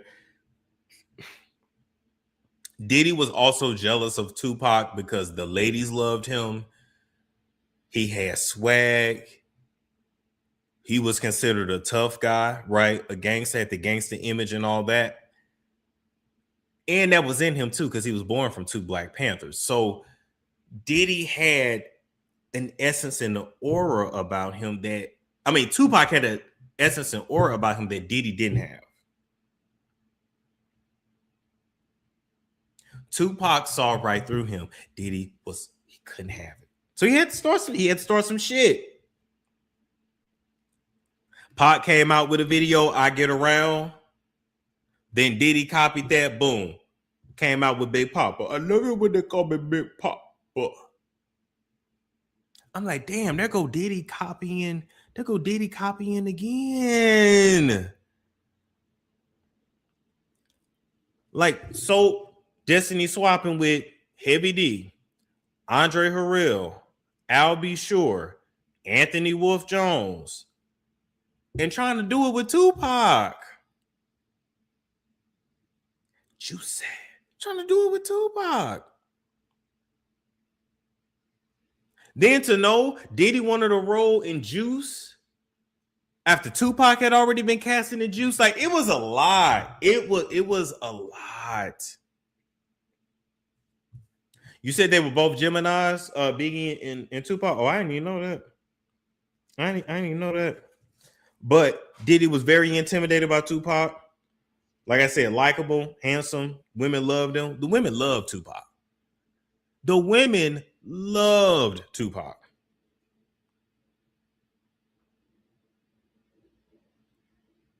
And Diddy was obsessed. Diddy was absolutely obsessed. Okay. So boom, he came to the middle. Oh, here's what it was. Puff wanted to work with Pac, and he wasn't interested. He was interested in Biggie. And then when Pac got shot on his way to meet up at the studio with Biggie, that was the setup, and that was the start of some shit. Because Tupac felt like Biggie had set him up. And it just didn't happen. And even after Tupac started throwing shots, Biggie, they showed the videos of Biggie doing his best to stay neutral and stay out of it. He would be asked in different interviews. He just didn't want to get into it. But eventually, Diddy forced him to make a response and get into it. Damn. Okay, boom. So I wanted to stop right there. I'm not stopping the show. But speaking of Tupac, speaking of Biggie, speaking of that time and everything that was going on, I wanted to bring this up. G1.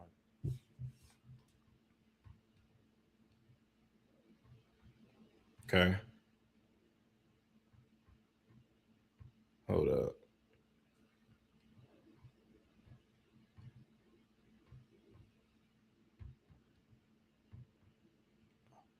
Can y'all hear that? Hold up. Let me stop sharing it and let me try to share it again.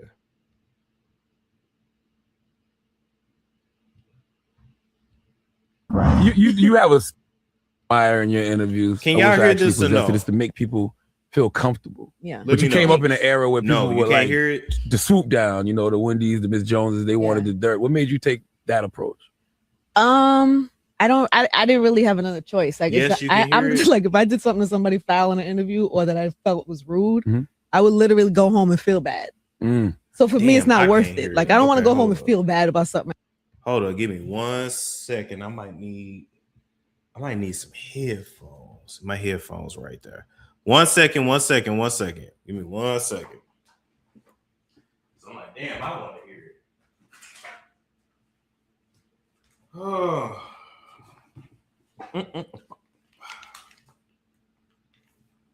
Round and round. Now that's gonna be in my head.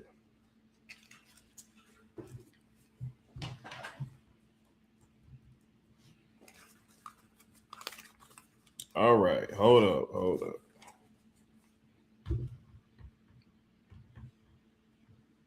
I did. It's not worth it for that one day of, yes, if I say something nasty to you, I might that one day get a little spike in ratings, but then I gotta go home and live with that. And just not worth it every day. Like, why are you holding on? Release the Tupac tapes.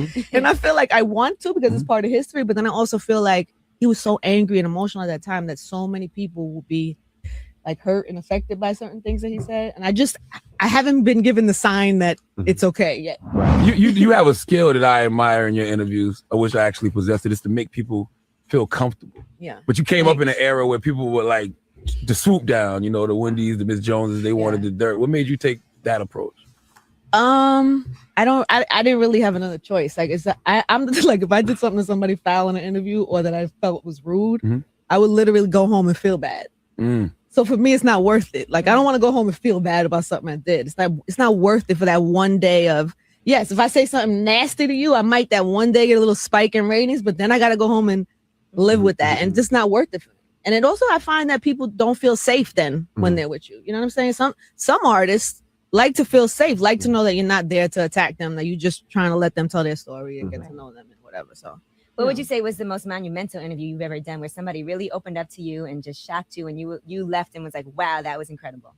All the time. It happens all the time. Anything that really gosh. Oh, this is a hard question. A lot of people say Tupac.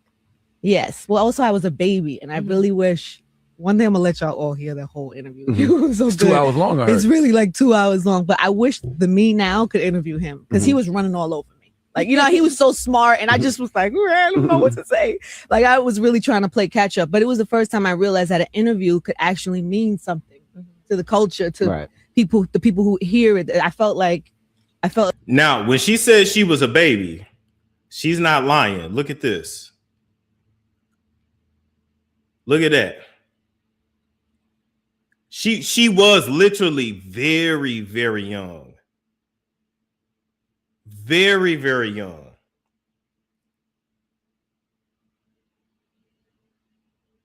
I want her to release it. Baby, release the tapes.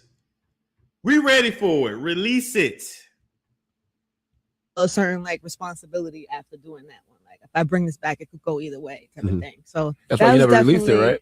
Yeah, even to this day, I have people that I'm so sorry to the people that, because there's people that tweet me every day like, why are you holding on? Release the Tupac tapes. And I feel like I want to because it's part of history, but then I also feel like he was so angry and emotional at that time that so many people will be like hurt and affected by certain things that he said. And I haven't been given the sign that it's okay yet. Right. Whenever that happens, I feel all the way good with it for whatever reason, then I'll do it. But because I still have uneasiness about it, I just haven't done it yet. How do you take to you? Because I mean, you went out there during the height of the East Coast West. All right. So that's enough for that. So I just had to play that. So yeah, at this point, Angie can go ahead and release some damn. Y'all say no. Okay, put a 1 in the chat if you think she should release it. Put a 2 if she shouldn't. I think she should. It's been so many years. I don't see why not. Even if he was talking Cash Money shit, like it's been so many years.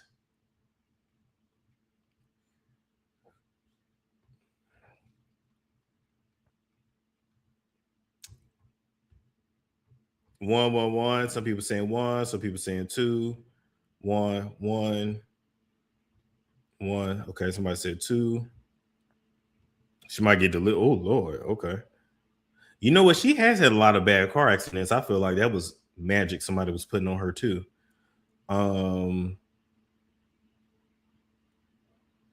Okay. When the price becomes right. Okay. Everything ain't for public consumption. Okay.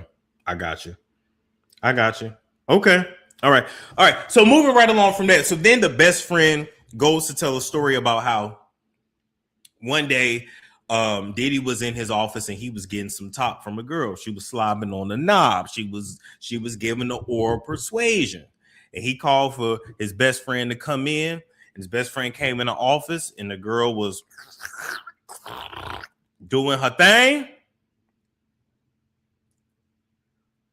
And best friend said, "Oh, you wanted me for some?" And he was like, "Nah, I ain't wanna. You good. I ain't wanna." And what the best friend didn't realize was that was also Diddy's way of establishing dominance, seeing what he can make somebody do in front of somebody else just because he is who he is. On that Tootsie Roll, yeah, she was slobbing on that Tootsie Roll, yes. Yes. She was slobbing on that Tootsie Roll, you know, telling him that it was so big, making him feel good. Oh, I can barely fit it in my mouth. I'm choking. Oh my God. Oh, yeah. Yeah. Yeah.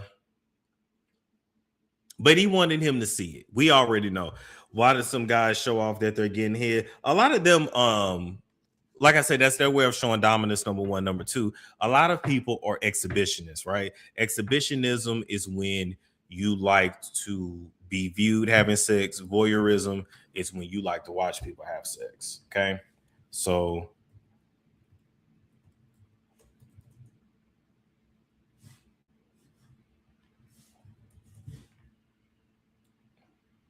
okay. It's the practice of exposing one's intimate parts, such as breast, genitals, or buttocks, in a public or semi-public environment. Okay. A lot of people like to do that. Yes, and he stayed and watched. And I also believe they were lovers. Okay. Then, of course, voyeurism is when you like to watch people, right? We already know that. Yes, the same assistant that said he was essayed, yes. But he didn't go into details, and I wish he had, and I wish they would have asked. I mean, I guess the thing is, when it comes to this documentary, it was still a lot that they left out, but the man has been in the business over 30 years, so we would need like 10 hours worth of a documentary. You know, like it was a lot they left out. The J-Lo chapter, they left out. I'm trying to think. Who else did they I just feel like they left out a lot, and now it's not coming to me. But yeah, it's a lot more that they could tell. You know? All right. So moving right along from that, okay? When they started Bad Boy, Diddy and his best friend, the best friend was given 25% of the company, or like 25% of the stock options, whatever, right? One day, Diddy comes into the office, says, "Hey, I need you to sign over this 25%. I need that money for something else. I give it back to you." And the best friend claims that this was done under duress. That Diddy pulled out a bat, said, "Hey, you gonna sign?"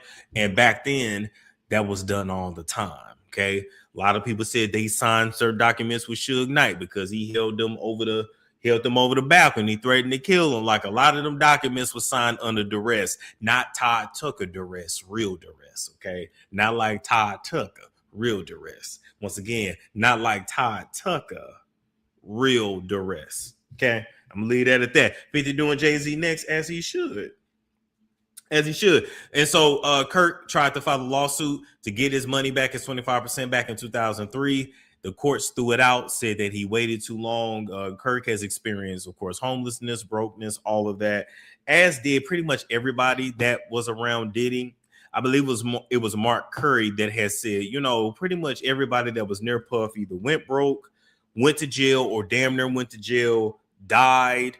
And Mark Curry sat there and was like, damn, like, we should have just got a job. Like you look back and it's like none of that shit was really worth it. Like, yeah, we know who y'all are, but y'all gave y'all lives and y'all souls to this man and your bodies for nothing. And I was sitting there even watching a lot of this documentary like, damn, they should have got a job at the Walmart.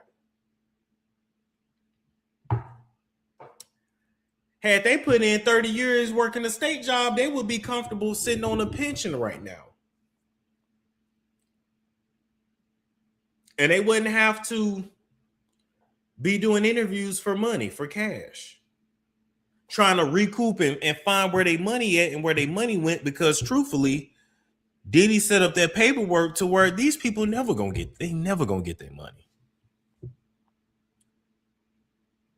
They're never gonna get their money. He ruined their lives. Yeah, and you know how times change. This is why we should never worry about what people got to say. This is how you know times change. Motherfuckers then went back to having jobs. I'm talking about content creators, influencers, all that. You see people got 3-4 hustles now. And ain't nobody talking shit. People real quiet. You see people living in their cars, but they tried to make it like a thing, like a type of content. We're off-roading, we're RVing. No, you tired of paying rent. Times is hard. And let me tell you something.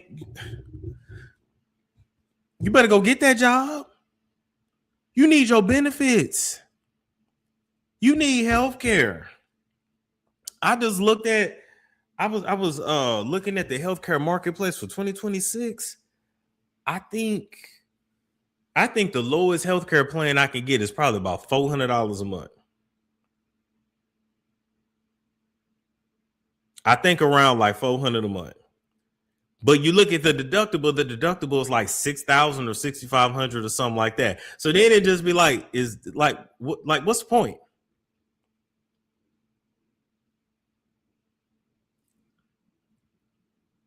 Like, our healthcare system is a joke. Like, paying $300, $400, $500, I know $600 a month.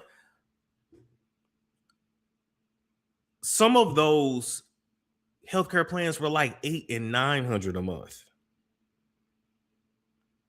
Those are the ones without a deductible, but that's a lot of damn money.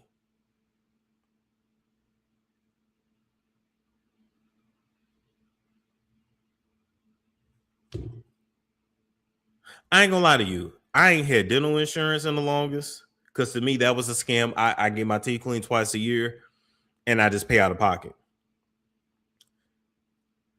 I go to the doctor, I pay out of pocket. I go get my labs done and like my all my vitals and stuff checked and blood work done, and I just pay out of pocket. And I just pay the 100, 200, 300, whatever it is. I just 3, 4, 5, 6. I just pay out of pocket. Like, I'm gonna go around the corner and do because after seeing that Funky Dineva stuff, I want to do the blood prostate thing. Yep, make sure that's straight. I'm only 32, but still, you got to stay. How much is the dental out of pocket? When I go to the dentist to get a cleaning, I think it's like $80. And then if I do when they do the x-rays is when I pay like, I want to say $200 or $300. Yeah. But that's it. That's it. I just pay out of pocket.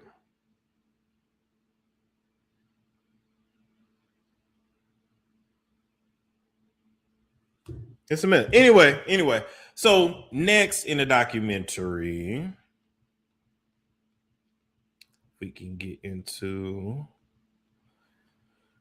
I got so many damn. Well, you know what? I'll just Google it. Because Craig Mack's wife spoke,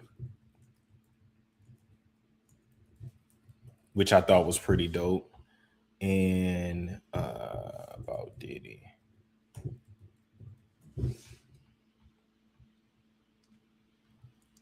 Okay, we'll just put a picture of Craig Mack. So Craig Mack's widow spoke about him in a documentary.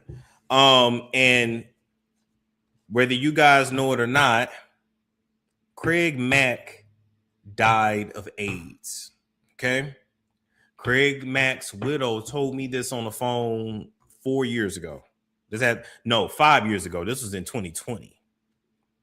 She told me that 5 years ago. And Oh, I didn't know Roxanne was a content creator. Oh, okay. I'm gonna have to get her on the show. It's been some years. Okay. So yeah, so Diddy did him dirty, bad contracts, didn't want to pay him. At one point, Craig Mack and his wife was suffering. Craig had #1 hits on the radio and didn't have no money to feed his family. And literally, Roxanne, the widow had had to go to her father to pay their house bills. And Craig Mack was on the radio. Okay. Diddy was not only possessive of his artists, he not only felt like he just wasn't gonna pay them or pay anybody, he was also jealous of his artists. And he was jealous of his artists because they actually had talent. They had the talent that he did not have. Diddy can't sing, Diddy can't rap, Diddy can't dance. He's a glorified marketer and promoter. I can't even say he's a good businessman. I can't even say that because Kirk built Bad Boy. Diddy is a hustler. Diddy's aggressive. Diddy's like he's a glorified salesman. He's a glorified marketer. You know how to market. He know how to sell. I'm gonna say salesman though. I'm gonna say he's a glorified salesman. That's it. Diddy don't write songs, can't sing, can't dance, none of that. None of that. So he was jealous of feminine women, of their beauty and their femininity. He was jealous of masculine men and their masculinity. He was jealous of his artists and their actual talent. He was jealous of the people that had everything that he did. Oh, that's a good point. Beyonce and Diddy? I don't know. That's a good point. Who were Diddy handlers? Clive Davis. And people that look like Clive Davis. And that's all I can say. That's all I can say. But the story of Craig Mack asking Diddy for some money, some of his own, imagine going to your boss who owe you your check, having to ask for your own check that you're owed because you're struggling. You hungry. You ain't been paid. And he give you $100 bill and treat you like a common street hooker and tell you to go about your business.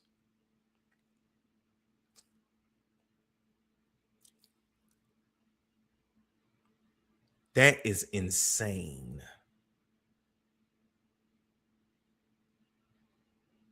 That's insane.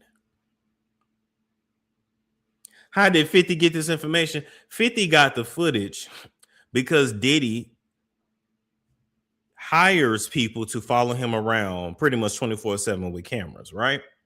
But when it's time to pay them invoices, he don't want to pay.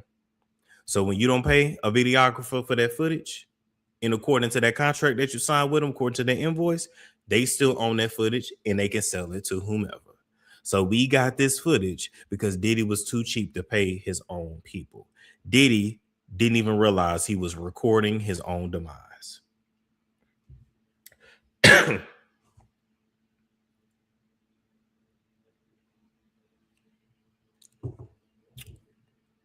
Literally recording his own demise. Now, Craig Mack at some point became HIV positive.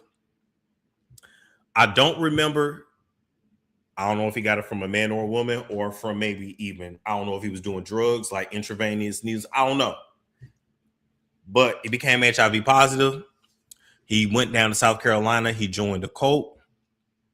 They did not believe in medication. And so he died from AIDS because he didn't want to take medication. Had he took his medication, he would probably still be alive today. He'd be HIV positive, but he would still be alive today. Now, quiet as it's kept, it's a lot of cults in South Carolina. Why? I don't know. I don't know what that's about, but it's a lot of cults in South Carolina. I'm talking about like that story, like that show Ruthless. I'm talking about them type of cults. And them people that go off, they live in the middle of nowhere and they do all kinds of shit.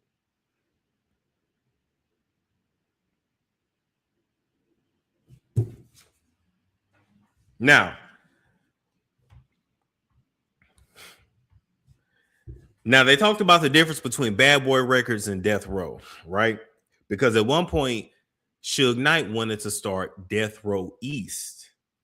I never knew that till this documentary. I thought Death Row was always West Coast. I mean, it was.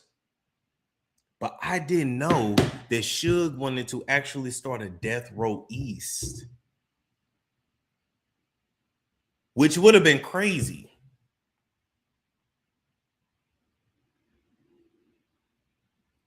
Which would have been wild and would have been crazy. And honestly, they would have took over. Bad Boy would have went out of business. Because Suge actually took care of his artists. Suge didn't want to be an artist. He was out the way. Now, he wasn't nothing to play with. He did his dirt. But Suge did not want to, he didn't want the spotlight. Just the truth. Versus Bad Boy that didn't want to pay his people, didn't want to take care of his people, and he wanted all of the attention. Okay. Suge apparently had a side piece in Atlanta. And oh my God. Okay, so then they talked about how Suge had a side piece in Atlanta and Diddy was even trying to fuck on Suge's side piece. He was even trying to hunch on the side piece. Then they told the story about a club that Diddy was in, and then Suge came and he was there. Suge was there with his best friend who ended up getting killed and shot right in front of him. And Puffy was talking about it's okay, it's gonna be okay. And the whole East Coast and West Coast beef was just orchestrated.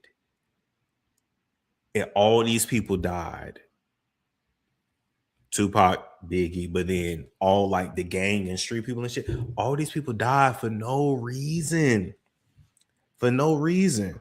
I also had to realize too, another reason why Diddy was so jealous of Suge, because Suge represented what? An actual tough guy. An actual street guy.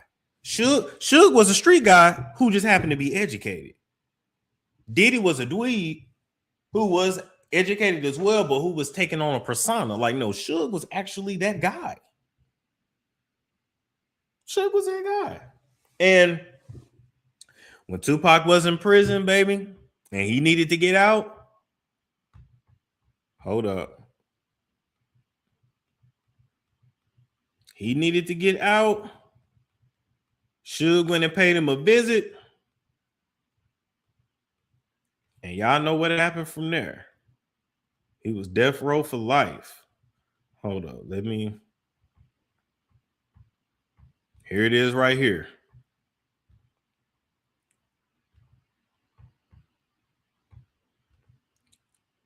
It said to Interscope Records from Tupac Shakur, authorization to represent Tupac Shakur. This memo is to confirm that Suge Knight and David Kerner, that sounds like a lawyer, and you know what kind, are the only individuals who are authorized to represent me in connection with my music and recording.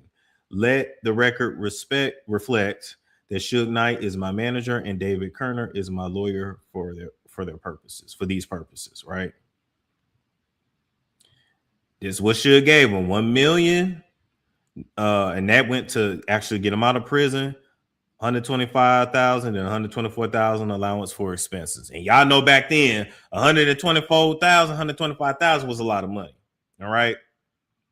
Basically, and I looked up the value, what that would be today, it would be double that today. So that 1 million would have been 2 million today. That 125,000 would have been double that. 124 would have been double that today. Okay.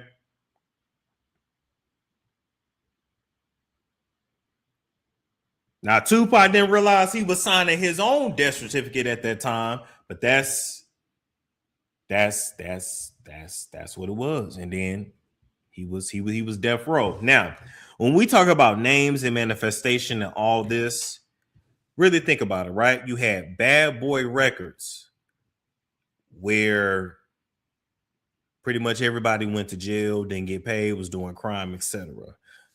Death Row Records, where a bunch of people was taken out. Listen, I'm not signing to nothing called death row. I'm not signing to nothing called Bad Boy. Like, am I tripping? Am I tripping? Crazy name, I know. Crazy name. Now, moving right along from that. And we got to get into this part right here.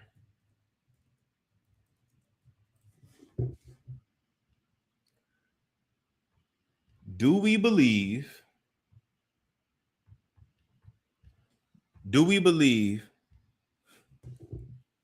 that Tupac and Faith Evans had sex?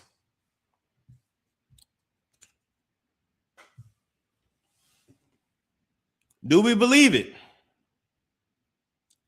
Do we believe that Tupac and Faith Evans had sex? Allegedly, she had came to meet up with Tupac to be featured on a song. Allegedly.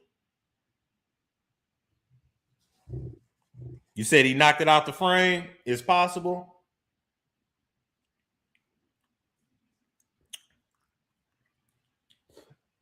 I believe so too.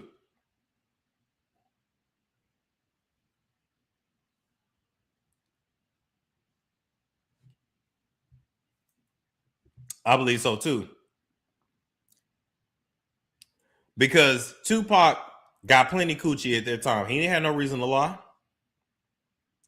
I believe she was being spiteful. Remember, Biggie treated her like shit, cheated on her all the time, all kinds of stuff. I absolutely believe that she did. Remember, this is the same woman that used to eat Biggie's ass. She used to spread that man's big old cheeks and get in there, and that's nasty. First off, eating man butt is nasty, but a big old nigga at that?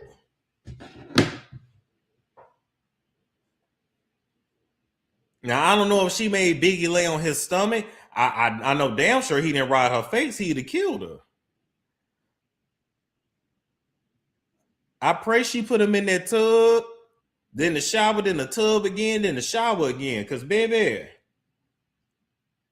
that was a big off. Yeah, like that's nasty. Yeah, she admitted she ate his ass all day long.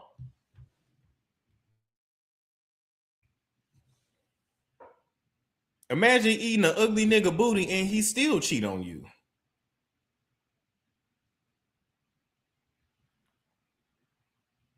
Listen, I don't know how strong that cocaine was back then, but baby, it ain't enough cocaine in the world. It ain't enough cocaine in the world. Ain't enough drugs in the world. Then they was eating ass in the 90s. Yeah, they just weren't talking about it, but yes.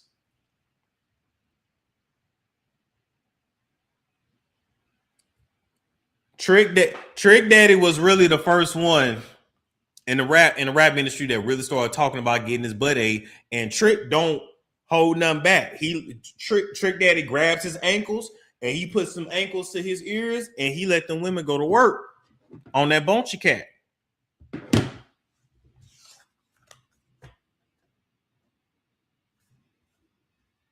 I'm just saying. So anyway, y'all know Tupac dropped his diss song. You know, Biggie came out with his diss song, "Who Shot You?" Nothing was topping Tupac's song. So there was, of course, a crazy beef. Diddy then put $1 million hit on Tupac and Suge. Okay. So then we fast forward to the Mike Tyson fight. Okay.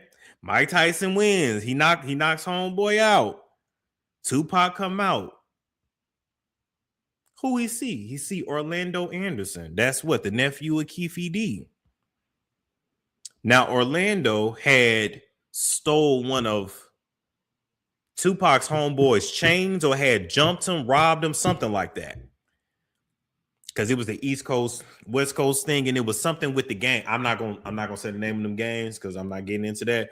But Diddy's a part of a gang, and then Tupac was a part of a gang. And you get what I'm saying? So it had been gang beef, street beef, where Orlando Anderson had did something against somebody on Tupac's side. Tupac seen him at the MGM, and they beat him up. Orlando went back to his uncle, Keefy D, told him what happened, and they like, look, we got some Jimmys here. We in Vegas. You know what Puff told us to do anyway. Let's go and do it. Yeah, I'll let y'all talk about the gangs in there. Listen, I respect them, so I don't say the actual names. I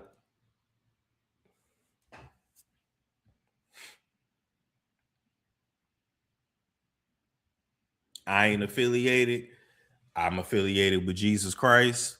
So I don't.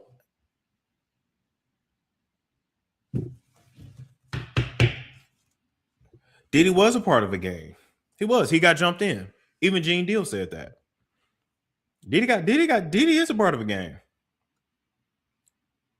Yeah, yeah. You say it all in the chat. Storm ain't gonna say it anyway. So anyway, yeah. So Orlando went to Keefy D. Is like, hey, you know, we just got beat up by Pac and them, and Keefy D is like, oh, but let's handle this. You already know what Puff told us to do. Put $1 million hit on them, and they got him. Now I wanna go to this picture here, right?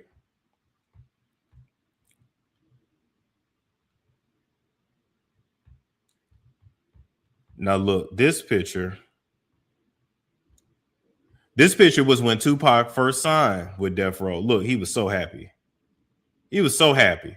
Picked him up in the limo and all that. But I want to go to that right there. I don't know who took that picture, but you can't tell me Tupac didn't know his time was coming.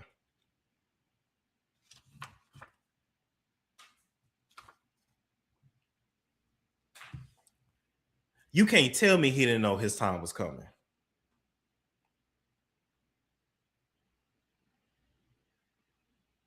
Look at the look in his eyes.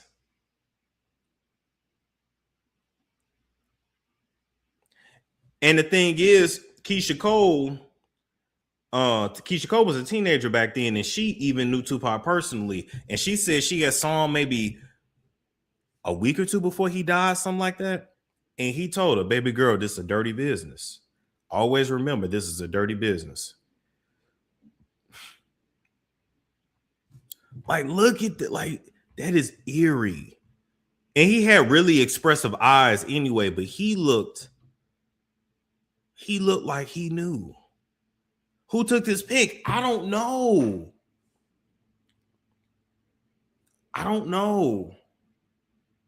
I want to know who took it, but I don't know.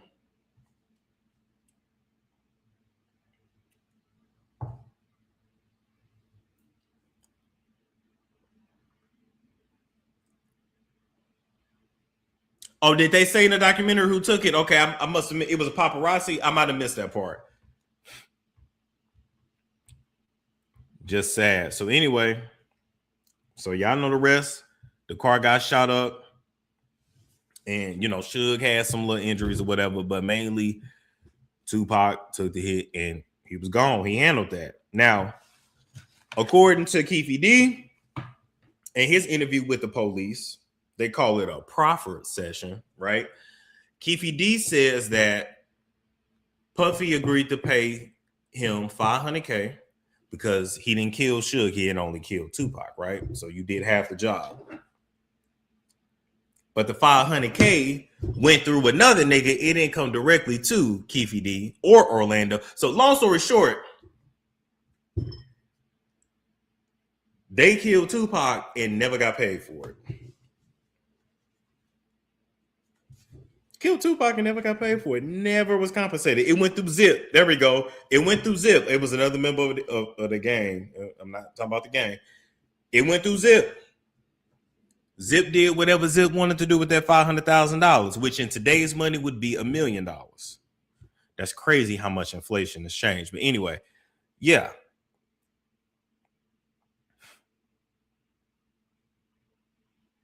And I would have been hot because why did it go through Zip? Zip didn't do it. I did. My name ain't Zip.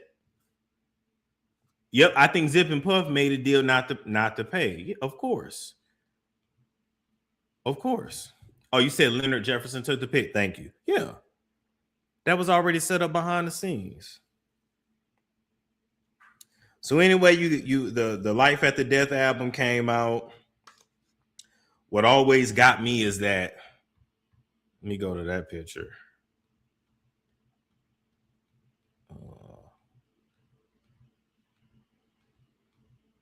Let's see.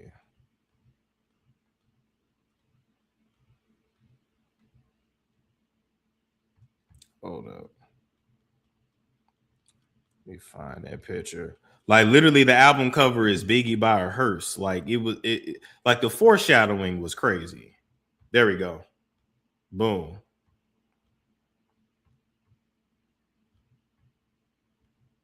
Literally right there. Life After Death. Right there. So he knew his time was coming. We know that Biggie, of course, was done with Bad Boy. He was gonna leave. We all know.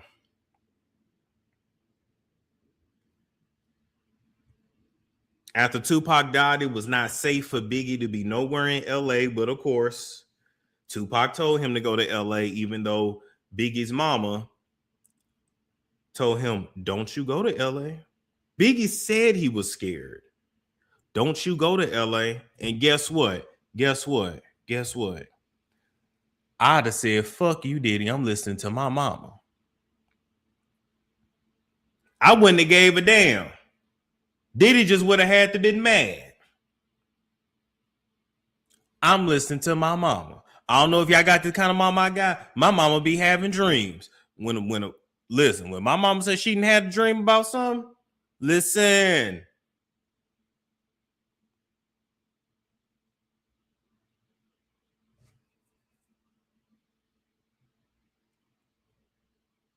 I'd have listened to my mama. I ain't going. Yeah, I mean, Puff, you know what I mean.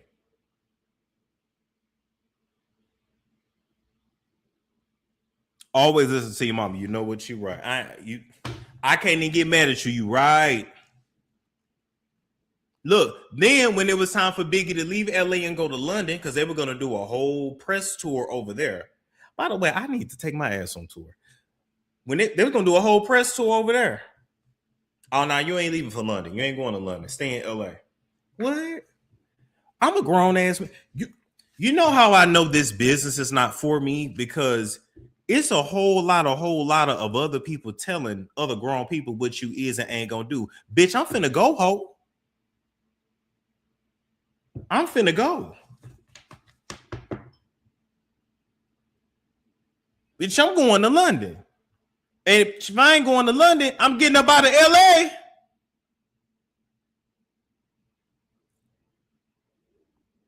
You know, back then they had Greyhound. Bitch, if I had to get on a Greyhound and just to get out of LA and take my ass to Phoenix, I'd have been in Arizona. I would have been out of California. I would have been out of California. I wouldn't have even went.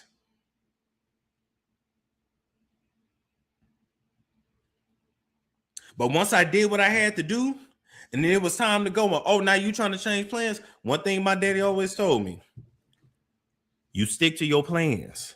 When people start changing plans, oh, we gonna divert, go this way. When you know you taking one way to get somewhere, and somebody they want to take a shortcut, they want to go through an alleyway, that's how people get messed up. You get ghosts and get gone.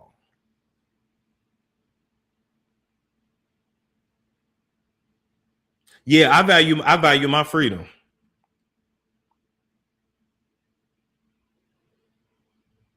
And don't share your plans, period. That part. Speaking of that, I did want to say, if y'all are in need of a spiritual reading, okay, DM me, email me. I got a great person.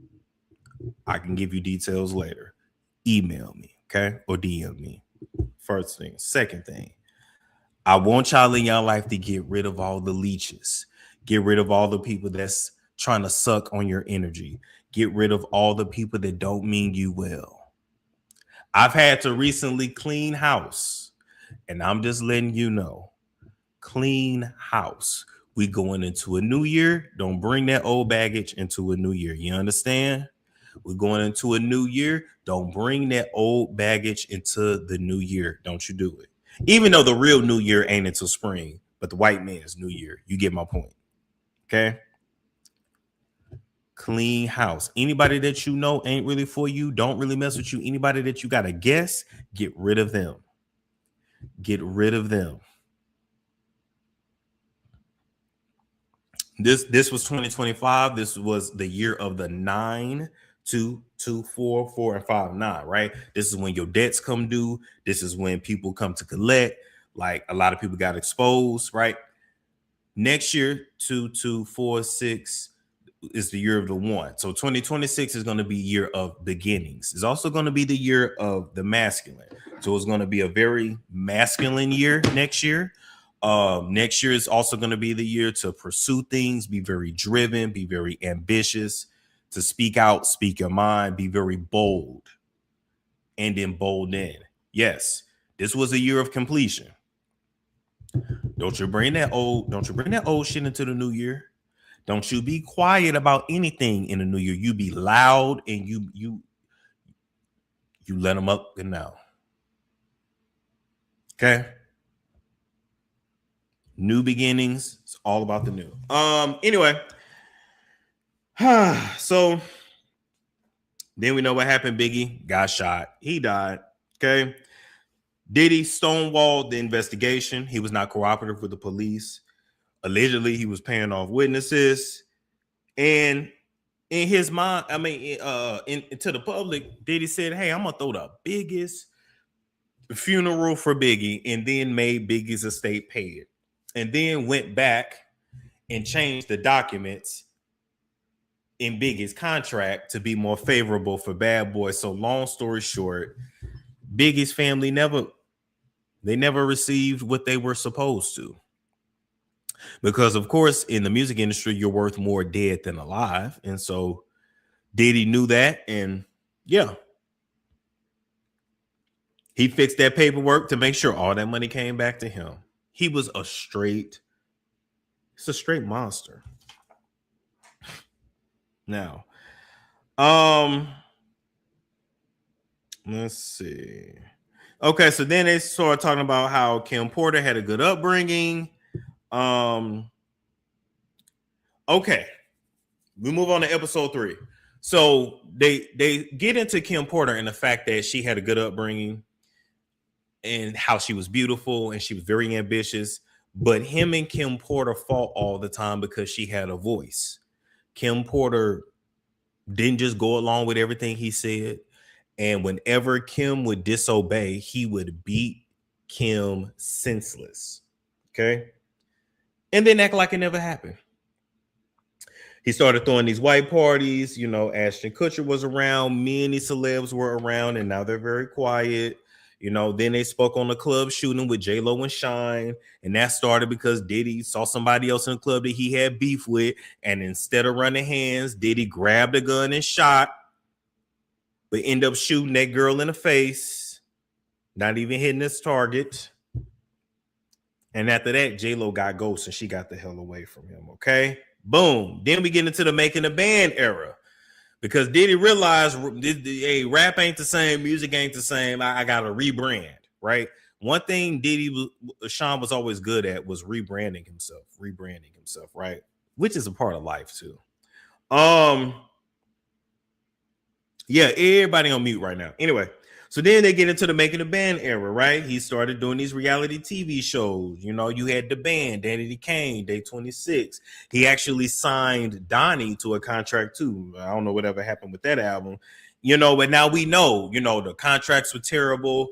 And Brooklyn Babs from The Band said that when she won the show, she was given a contract about, 60 pages thick, 45, something like that. Anyway, thick ass contract.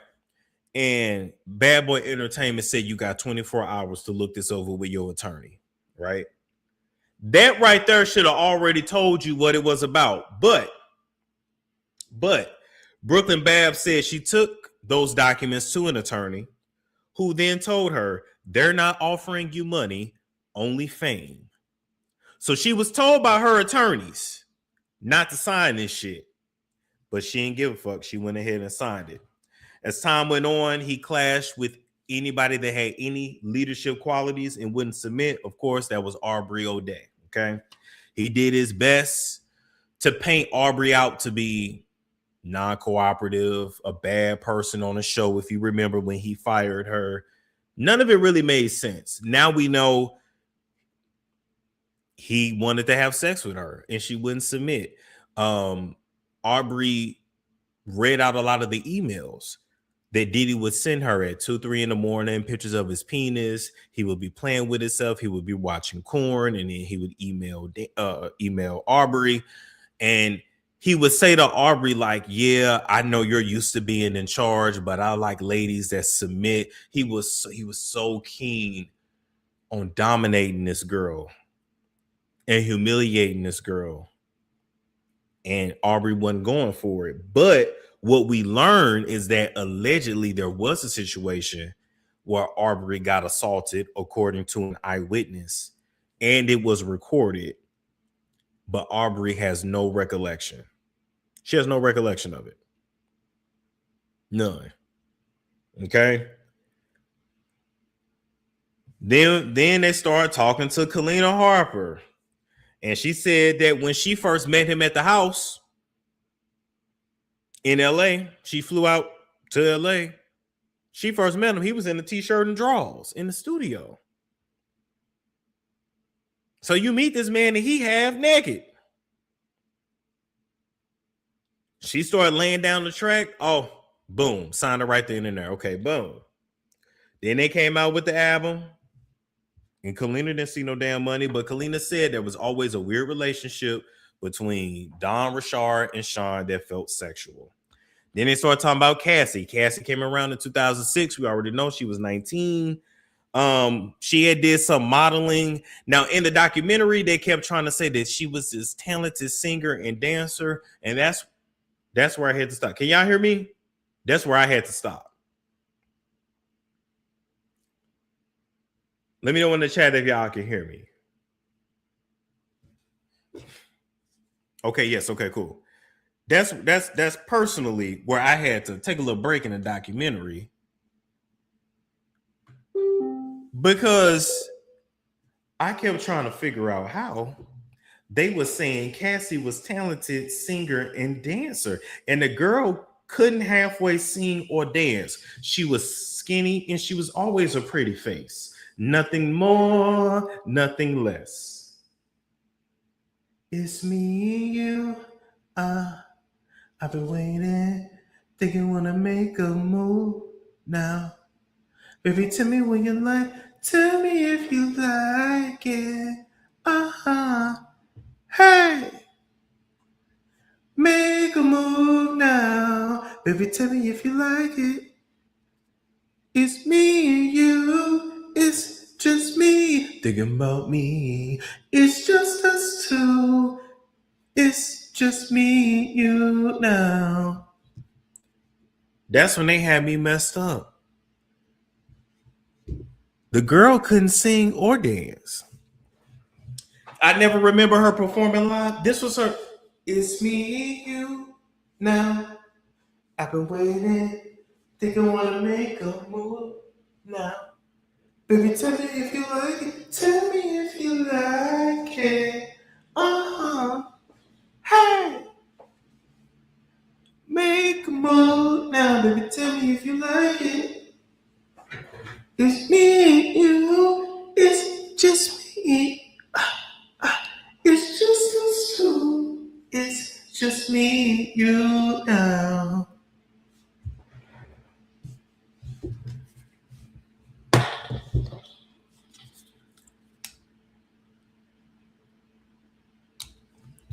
I didn't see the talent. It's no shade to Cassie, but we're going to keep it real. I didn't see the talent. I didn't see the talent. She was more of a dancer. I didn't even see the dancing. It all was very mediocre. She was a pretty face. She was a pretty face. Okay. But anyway, she came around. At first, she was actually the girlfriend of Ryan Leslie, and he took her from Ryan Leslie. Once again, another Destiny swapper. Signed her to a 10-album deal, which was pretty much a slave contract, and nothing really came out. That one album came out, and that was it. As the years went on, he would always promise her, I'm gonna get you next. I'm gonna get you next, Cassie. You next up, and that time never came. He started getting her into all the freak offs, and then Kim Porter ended her relationship with him, but I believe she was pregnant at the time, and nobody ever really gets away from Sean. Now, the crazy thing is, I don't remember if this was in a documentary or if I heard this on an interview, when Kim Porter told Sean she was pregnant with the twins, Delilah and Jesse James. Allegedly, Sean said to Kim Porter, "Oh my God, I think he named Jada Pinkett and some other celebs. They're gonna want to eat you out before you give birth." Allegedly, we're gonna move quickly. Now, then we get into the sex worker, Clayton Howard, okay, who is actually currently suing Cassie.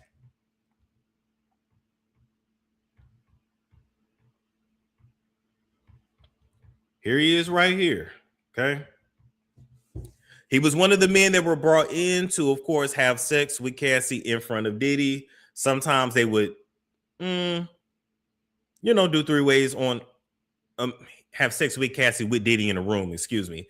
And they would have us a bull and cuck dynamic, or a stag and hot wife.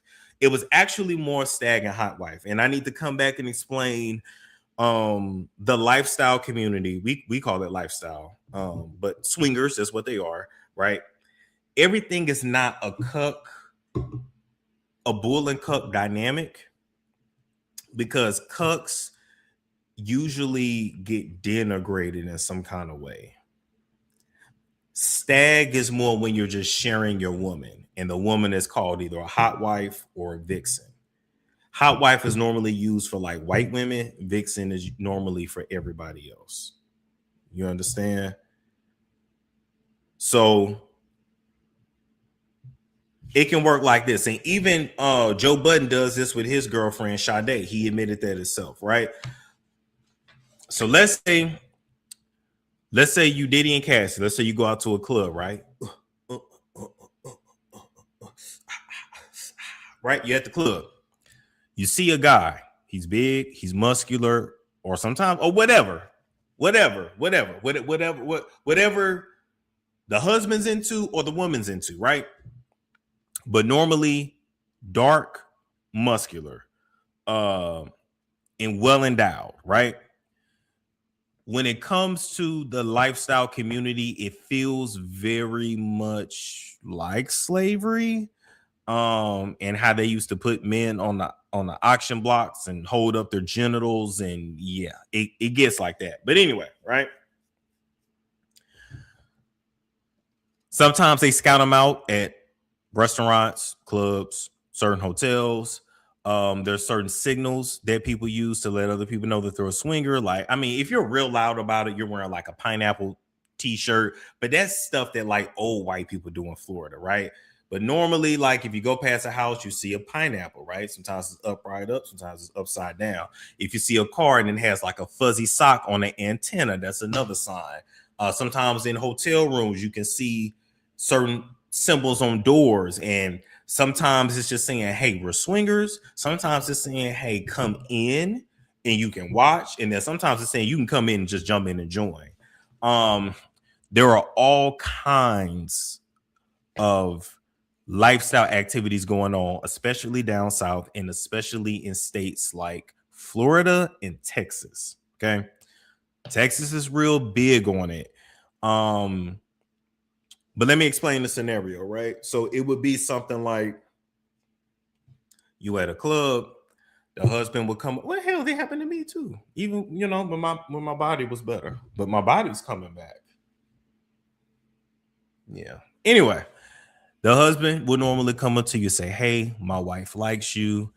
We're swingers, and she want to fuck,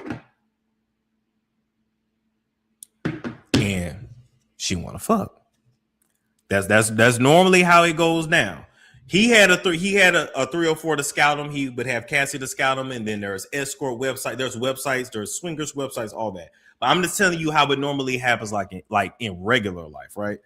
You say, "Hey, my wife likes you. She thinks you're cute, and she wants to have sex."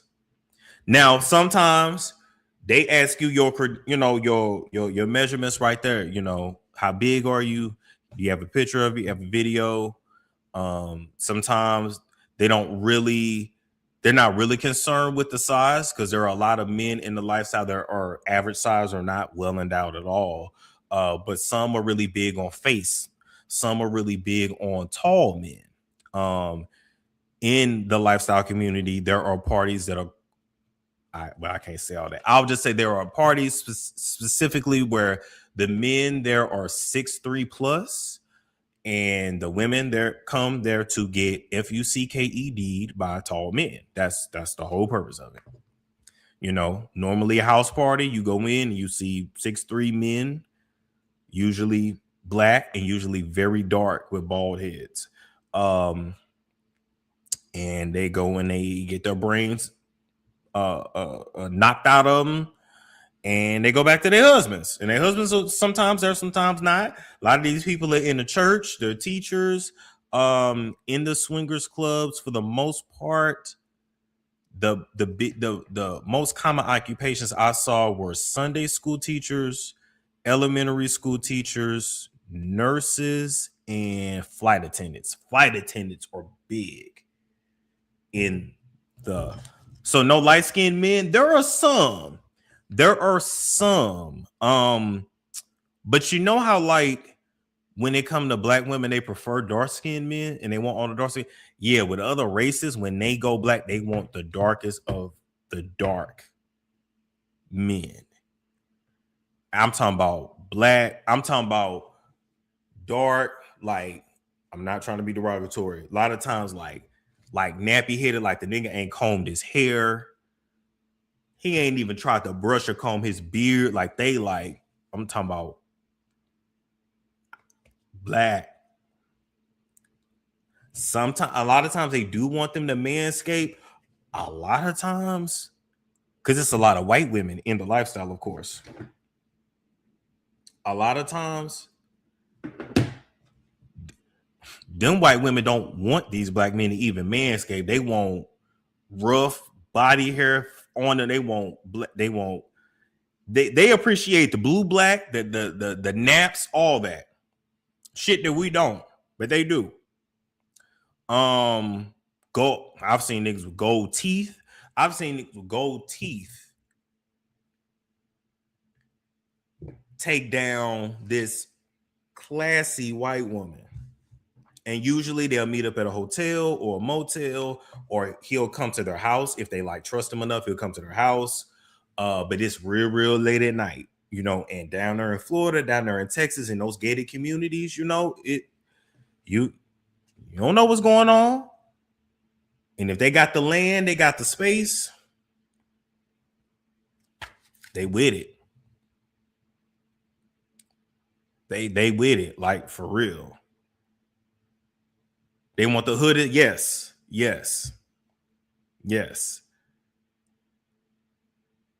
High Key, hey girl. Make sure y'all subscribe to High Key, hey girl. But yes, they like that. The darker, the better. And so anyway, so it would kind of go like that. And so the husband would say, like, hey, like, my wife's into you. And you might see his wife, and you okay? You're like, okay, cool. I'm here to let you know that in the lifestyle, black men usually have no standards. Okay? Usually no standards. If it's white, it's right. I've learned more than anything that a black man will stick his penis in anything, including another man if he's horny enough. I'm giving y'all the facts.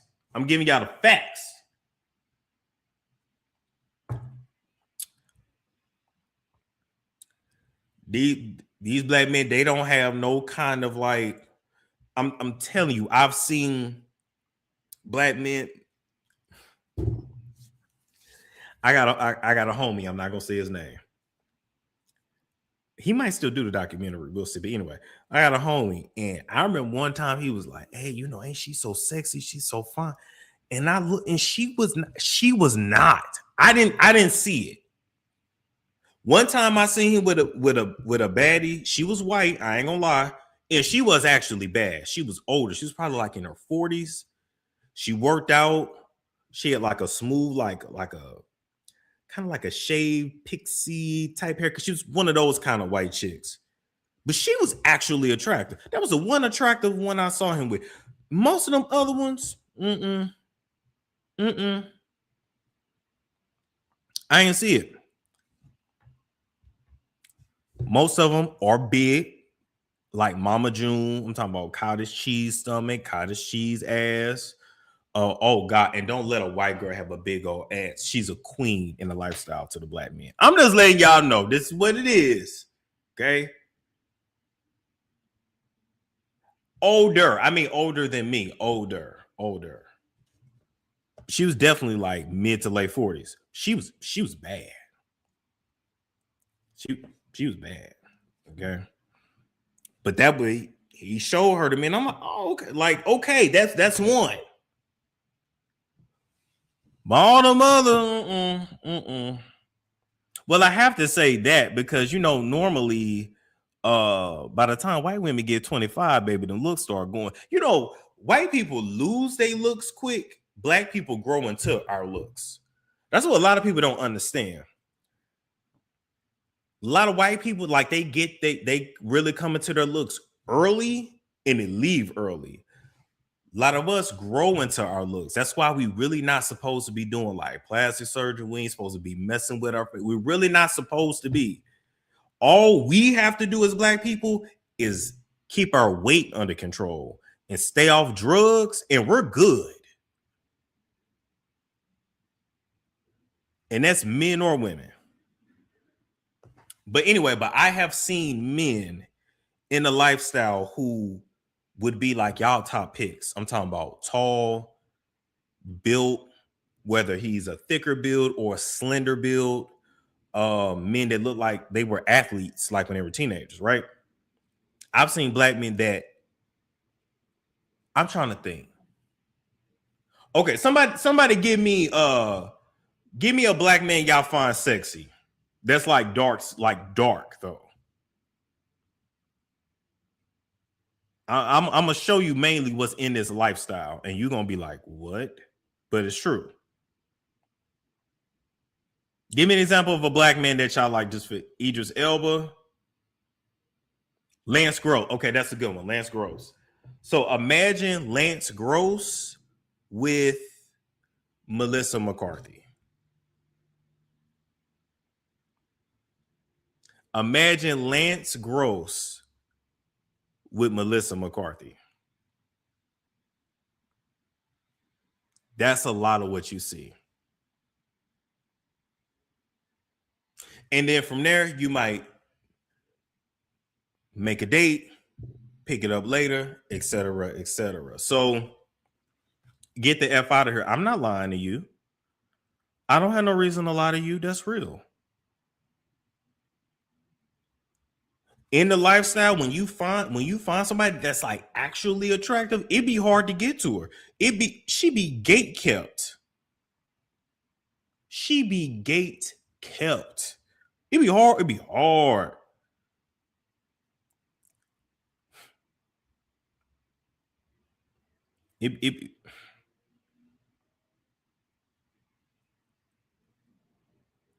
So anyway, but a lot of people kept looking at this dude like, hold up, let me put it back on. Oh, Clayton Howard, there we go. Okay. A lot of people kept looking at this dude like, oh, he ugly, ain't no way. No, it wasn't about that. It was about him being well endowed. He's probably, if I had to take a guess, not that I'm the penis whisperer, but if I had to take a guess, Clayton is probably, I'm going to say Clayton is probably like 11 inches. And I'm telling you, that's how he was sold to Cassie. He's probably about 11 inches. No lie. When you see a black man that look like that, with that face, yeah, they normally, yeah.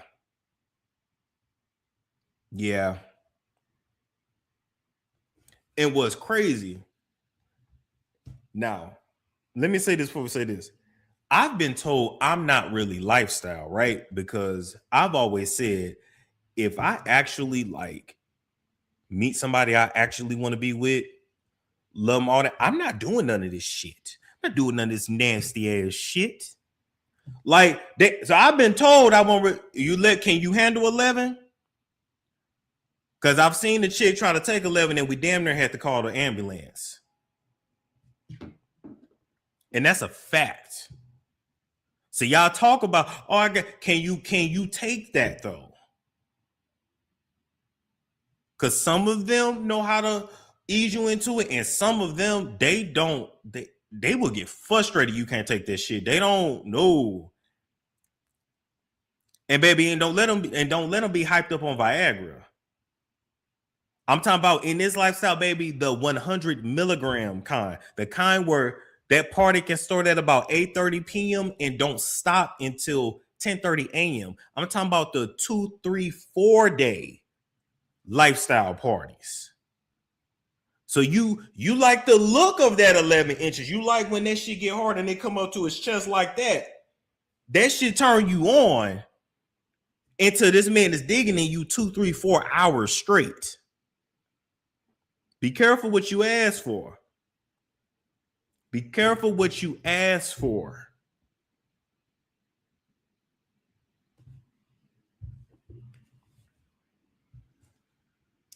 But I was told I'm not really lifestyle, because if I meet somebody I love and I actually want to be with, 100 milligrams. Yes, ma'am. Yep.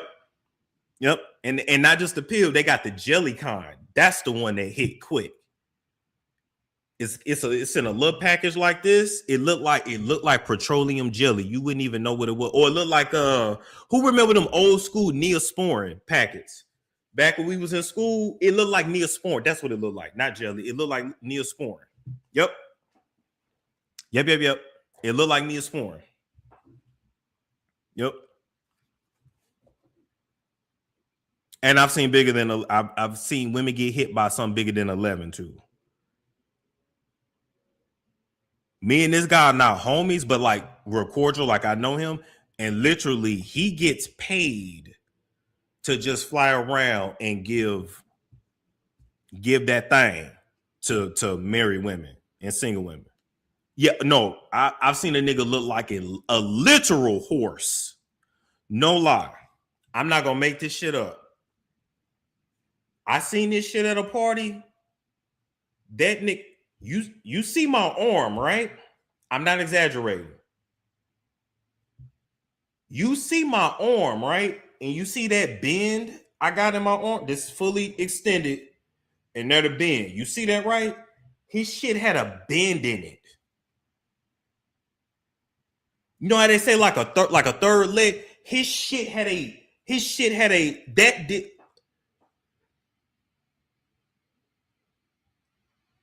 And married men were gladly watching their women get punished by that. I would flip out.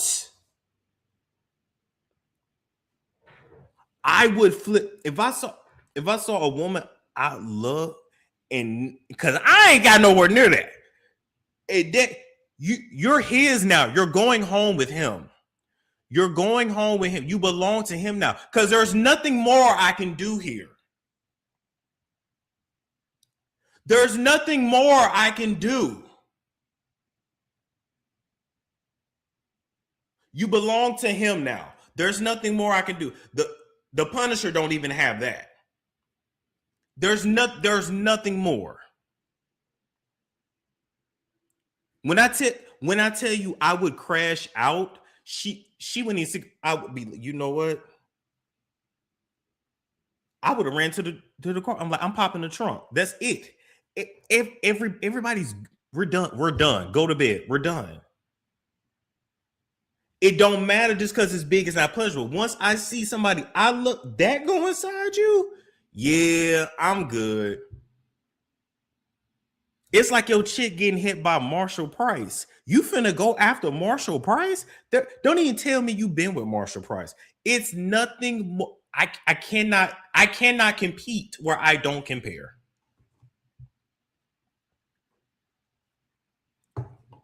But the husband wants it. And that be their thing. That's their fan. God bless them. Storm would crash out. Okay. Is he African? I don't know. No, he's not African. He's FBA. How big is Damian Daysky? 11. Yeah. Either 10 or 11. So remember, a lot of times in the industry, a lot of them are not actually all that long. They're very, very thick. And that's what looks good on camera. And that's how it, yeah. Straight open tunnel. I'm going to tell you, the chick that I saw get hit with, no, she didn't get hit with that. She got hit with my homie that's 11 inches. Got hit with that. Okay? Why would you take your love to a situation like that? I wouldn't. That's why. I wouldn't.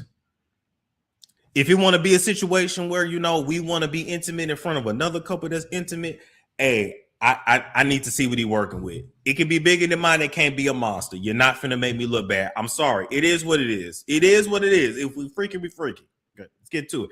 You dragging it. Listen, I said what I can take. I said what my pride can take. My pride can't take it.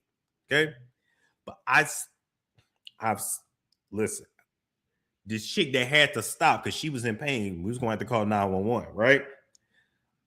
She bent over like this, just like because her stomach was hurting. She said her stomach was hurting, but then she started holding her chest. So I don't know if she felt that shit like. Then she felt that shit like up here.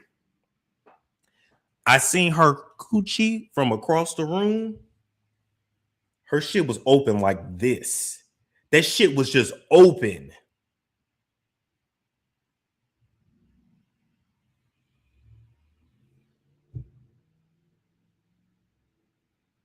I was like, oh. She must have been in her 20s. No, she was every bit of her 40s or 50s.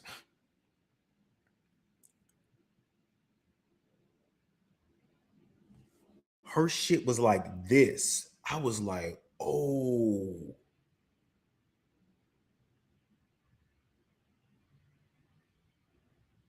And she stayed like that. And they went like in the fetal position for about 45 minutes.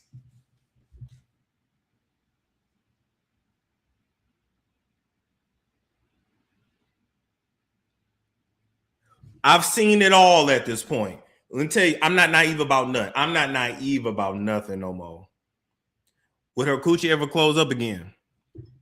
I've seen situations where it expands and then it goes right back to normal.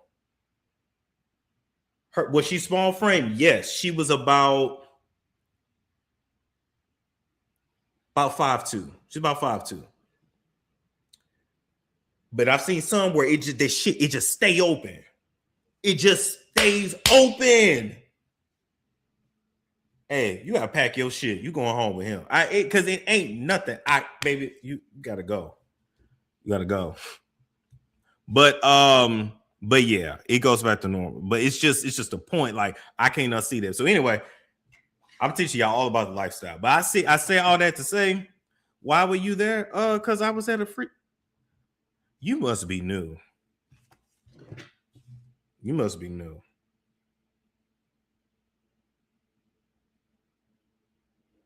By the way, did y'all phones update? Did y'all iOS update? I hate this new update. This shit looks ugly.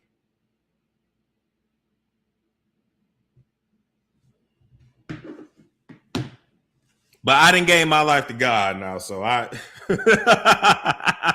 didn't gave my life to God now, so that's hey. Okay. Yeah. Anyway, So yeah, Clayton Howard talked about how they would go on binges of sex. They would do 18 to 20 hours at a time. He was paid about $6,000, for each encounter, which is actually a very good rate. But now he's suing Cassie for emotional distress and being trafficked. And here's why Clayton is really suing Cassie. Clayton fell in love with Cassie. Cassie told Don the dick dealer, if y'all remember Don the dick dealer, I'm gonna show you a picture of him. Now this dude was actually a match for Cassie looks wise. Don the dick dealer. Well, I might have to clean my thing up. Oh, actually, wait. Make sure I ain't sharing my screen. Okay. So I don't know what's about to pop up on Google. I be forgetting these people don't have pictures of them with clothes on. Okay, there we go. Okay, that's a nice picture of him. Okay. So this guy here was another one of the guys. This is Don the dick dealer here. This is another one of the guys that fell in love with Cassie. But this was more of a match for Cassie, in my opinion. Diddy's ugly, Clayton ugly. This was more of like a okay.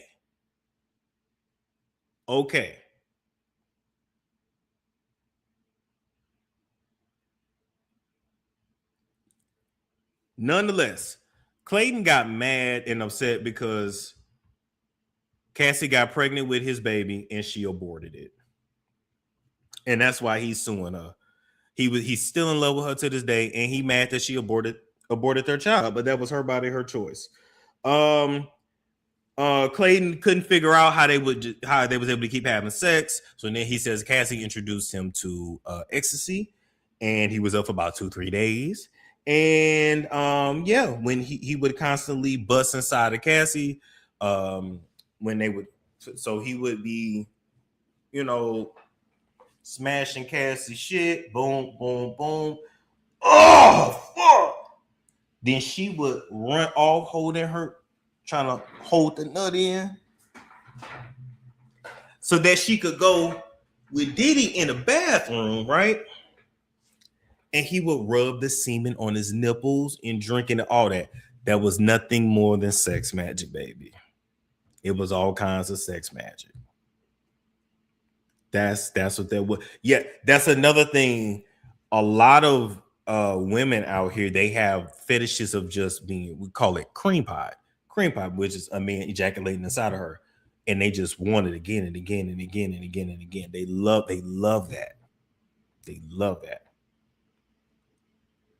So they got all kinds of spiritual ties to one another. But yeah, she was smashing a bunch of dudes unprotected. Cassie was getting used so much, she started getting sores inside of her throat and her mouth, all kinds of STDs. Like, what got me with all of this, I ain't heard nobody talk about a condom at all. Now, when you're on set shooting porn, okay, the people are tested. You go through the clear. You got the clear certification, the pass certification. You're tested every 7 days. They have their own precautions, right? When you're a professional set, even if you're a professional OF model, right? You go through the same thing. You need your shit. I log in right in front of me, and let me see your license. And okay, but when you're picking up escorts off the street or off website, there was no mention of condoms even used ever by anybody. When they raided Diddy's house, they found all that baby oil and all that lube. No condoms.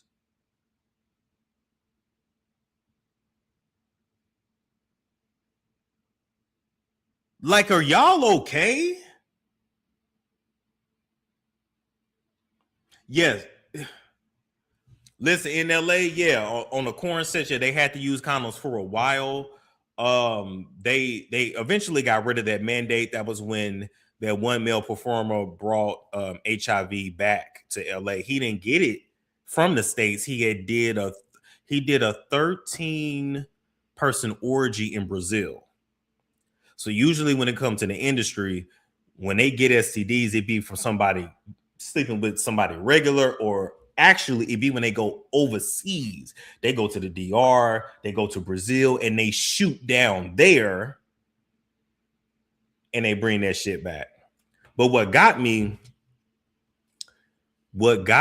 about that situation was one of the actresses that ended up getting HIV from the dude that brought it back from Brazil. She said his penis was bleeding on set, and you still sucked it. Ain't no way. Yo, bleed. We're done. I'm going home. We're done. Anyway, not a Trojan in sight. Diddy would always want to have sex on March 9th, which was Biggie's death day. This is a 9-year where Diddy got caught up. Very, very, very, very, very interesting. And Sean was always jealous of the men because they were well endowed. Sean even used to say, like, damn, if I had what y'all had, I wouldn't even have to work. Then 2016 came, okay? It was the Bad Boy reunion tour. And Kalina had said that Cassie was finally like ready for a family. You know, Diddy wasn't giving her a career. He wasn't marrying her. And it just finally came to Cassie like, I'm nothing more than this man's sex slave, you know, and now he's with another woman. And now he didn't got another woman pregnant, but he didn't give me a baby. He want me to be. Cassie was just done. She was done. She was finally done. And so she ended up leaving officially a couple years after that, but she knew then that she had to escape. They talked about the elevator incident. I always wondered with the elevator incident why Cassie didn't take the steps. Well, first off, now we know Cassie was high as all hell because he kept the girl high. But I had always wondered, like, damn, like, why she didn't run down the steps?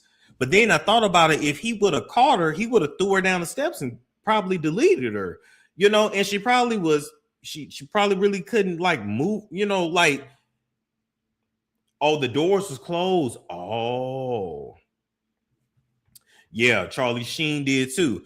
I also believe Charlie Sheen got it from a man. I believe Charlie Sheen got that is from a man. And now we know that one, which Corey, you know, it was Corey Haim and Corey Feldman. Was it Corey Haim that said that Charlie Sheen had allegedly raped him? And he did it in between the trailers on set with some vegetable oil and ran up in him. It's one of the Corey, bro. Yeah. Anyway. So he got her right there, and he beat her. We know what happened. Then they started talking to Capricorn Clark, who was his former manager. And he told her right off the bat, hey, you know, you ever betrayed me? Feldman said it. I be forgetting which one.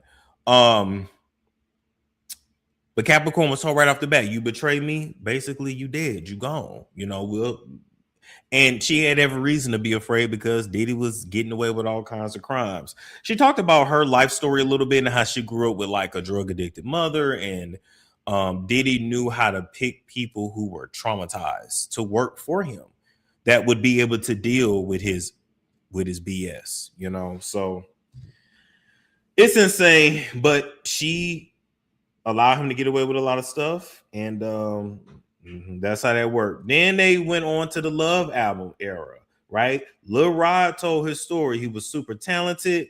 When Lil Rod first started working with Diddy, a nigga got shot in the bathroom. It was Diddy, Justin Combs, and another dude went in the bathroom, bow. Dude got shot. Diddy got away with it, never got charged. So Lil Rod was always spooked, okay? And the person was never seen or heard from again. But after that, Lil Rod was flown out to Miami to work with Diddy on an album. I think they was out there for what, like a year, 2 years, something like that.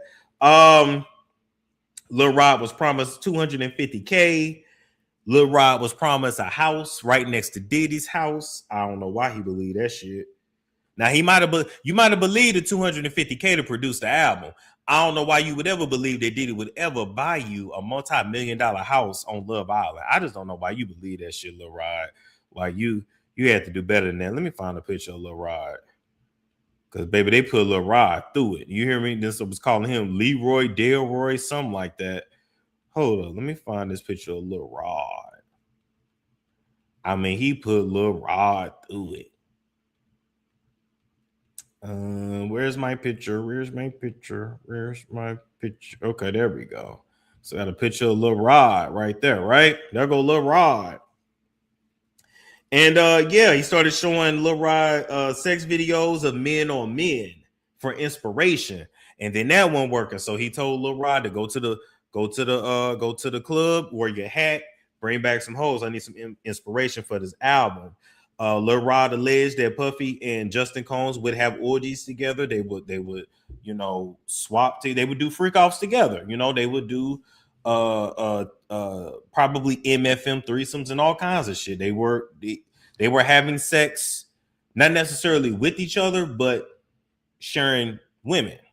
And I'm gonna tell y'all this, right? In the lifestyle, I have heard of women taking down brothers, like two brothers hit the same chick. Twin brothers is a fantasy. So I cannot contact you. Hit my Calendly link or email me, either way. Running trains, pretty much. But yeah, the twin brother, twin sister thing is a fantasy. And corn is also a fantasy in the lifestyle. I've never heard of a mom and son doing it, but definitely dad and son. I had met a chick at Trapeze in Atlanta, and she had did it at Trapeze in Fort Lauderdale. She hit a dad and his son. Yeah. And I asked her who was better, and she said, of course, the daddy. She said the daddy was better. She said the son was bigger.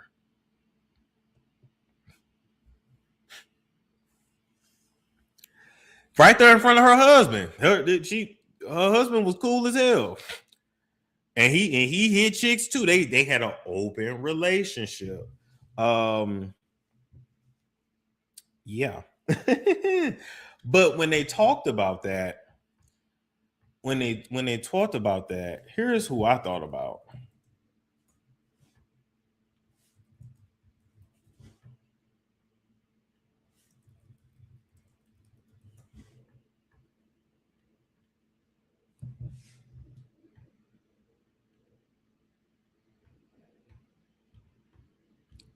If y'all remember, Lori Harvey, she dated Justin first, then she was hanging with Diddy, and they got on matching outfits right there. So I said, oh, so it wasn't that she dated the son, then dated the daddy. The son and the daddy was taking turns on her.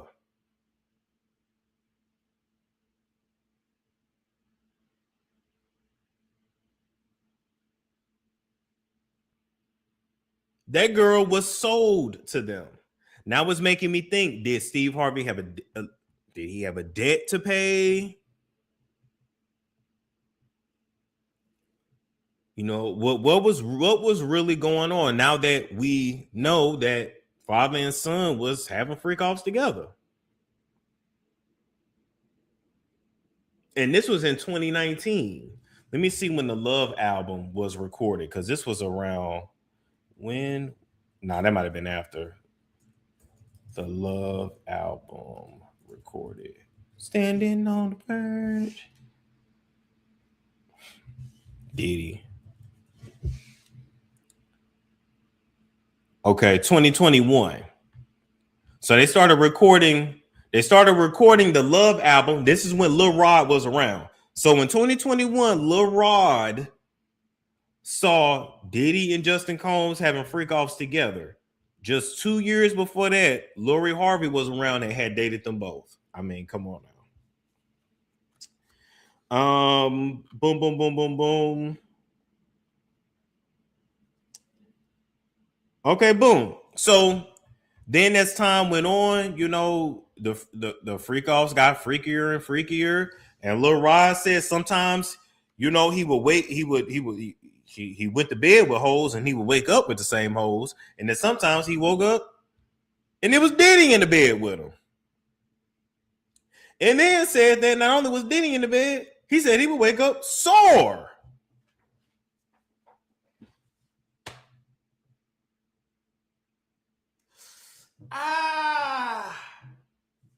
So he would wake up and have to, oh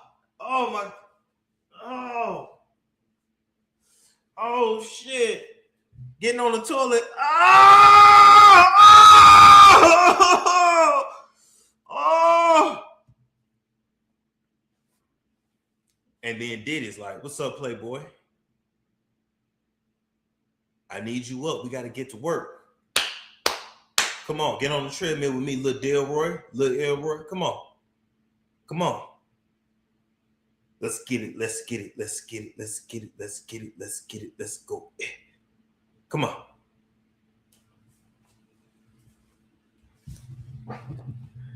Remember Meek Mill all in the pool trying to cool off? Here's my thing. Even if you were, let me back up and say this. This whole documentary proves why we need to give women more grace when they say they were sexually intimidated by a man and couldn't speak up, didn't want to speak up, couldn't fight back. A woman is physically inferior to a man for the most part, right? But we be expecting women to fight off a whole man off of them when a man takes advantage of them or puts them in a certain situation. We be expecting women to figure that out. So Diddy is not that small. No, Diddy is that small. But keep in mind, Lil Rod was probably, his Boochie Cat was a virgin. And on top of that, it probably wasn't just Diddy that ran in Lil Rod. They probably ran the train on Lil Rod, okay? Same thing that happened to Q, allegedly, from day 26. So this proves that men get intimidated by other men all the time. They get bullied by other men all the time. And they get sexually intimidated by other men. So we got to give women more grace. We got to give women more grace. How's he hurt somebody with a Tootsie Roll? I mean, he also could have put a dildo on side of him too. Like Sean kept all kinds of sex toys with him. Puff is 5'10", Lil Rod looked to be 5'6". Yeah, and it ain't even about height. Sometimes it's just like, okay, if I fight this nigga back, I'm on his boat. I'm in his house.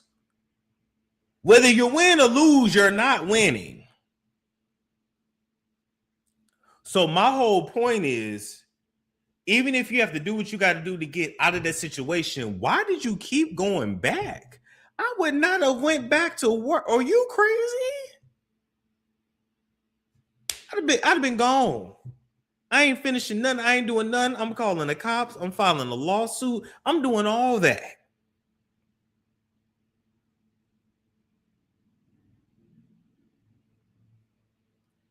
Yeah, and he unalive people. So a part of fight, flight, freeze, fawn. Sometimes you have to just get through some shit to protect yourself. That's human preservation. That's life preservation. But when you get away from danger, you don't go back to danger.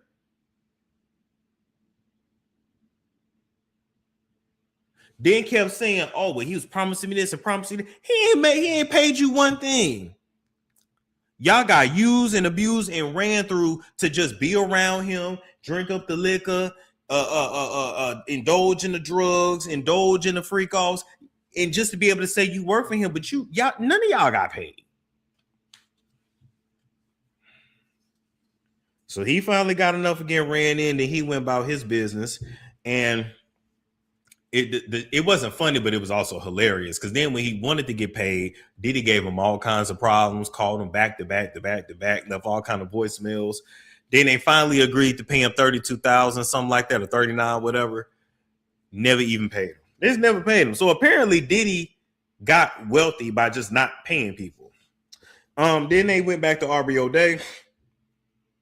You got to remember, like I said, Aubrey O'Day and Diddy clashed the way they did because she had leadership qualities and he couldn't take it. He couldn't take her. Once again, Aubrey was talented. Once again, Aubrey was beautiful. Aubrey could speak for herself. She was outspoken and she wasn't going for that shit. So it wasn't gonna work. Okay. Picture of her, my God. And Aubrey claimed that around 2005, which would have been when making a band and stuff, when she had first got signed, that she had got raped allegedly by Diddy and a light-skinned man who looked like a security guard. So we gotta find who was around Diddy as a security guard in 2005, who was also light-skinned and bodyguard. Like who? I don't remember.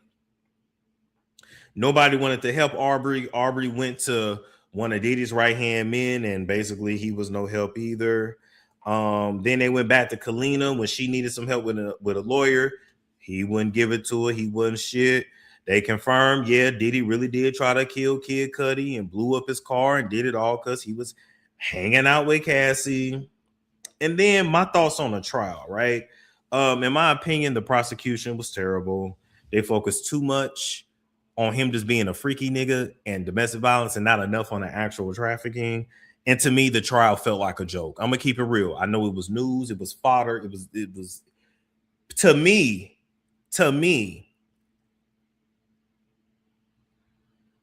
the trial felt like a joke. It's just my opinion. And yeah. And then lastly, Kirk Burrowes claims that Diddy sexually assaulted him as well, overworked him, abused him, and blacklisted him from the industry. And so overall, good documentary.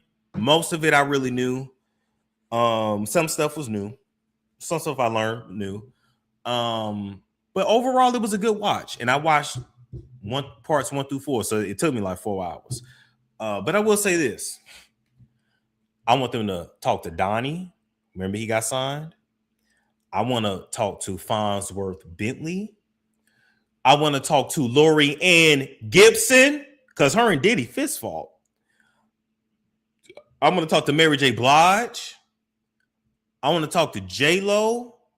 It's a lot more characters that need to be talked to. Yes, but he didn't want to get into the details. He didn't want to get into the details. Yep, French Montana, Rick Ross, Meek Mill, Lil' Kim. Yep. Somebody said they used to expose this stuff on YouTube back in the early days, and they called it conspiracy.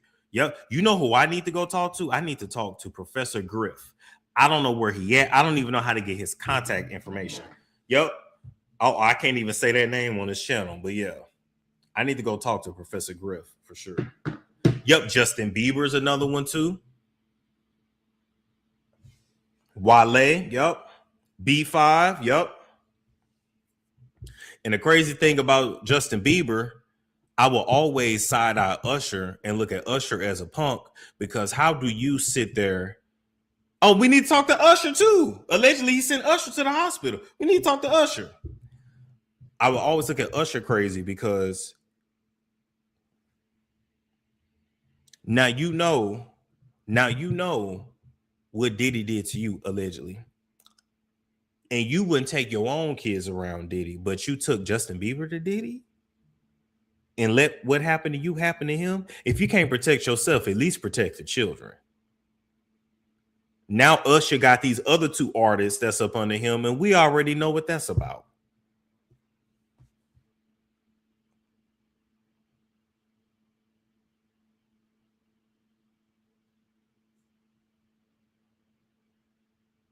Yeah, Usher, yeah. Farnsworth Bentley, I know he live in Atlanta now. He's married. He don't want to. But yeah, Wendy Williams did have the tea.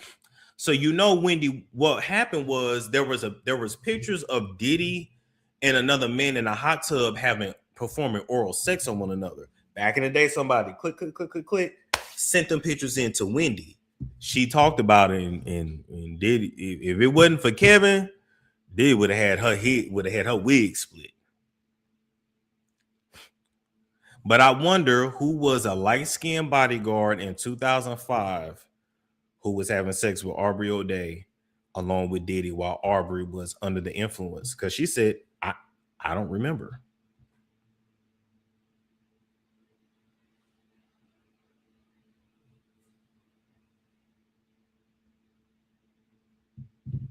I got Griff info. Email me, boo. Even if we have to put Professor Griff's interview on the website and some of it on YouTube, because I know some things he gets into we can't get into, but I'm not taking Professor Griff's interview down. I'm not Nick Cannon. No shade to Nick Cannon. I'm not Nick Cannon. Because Nick was dead ass wrong how he did Griff.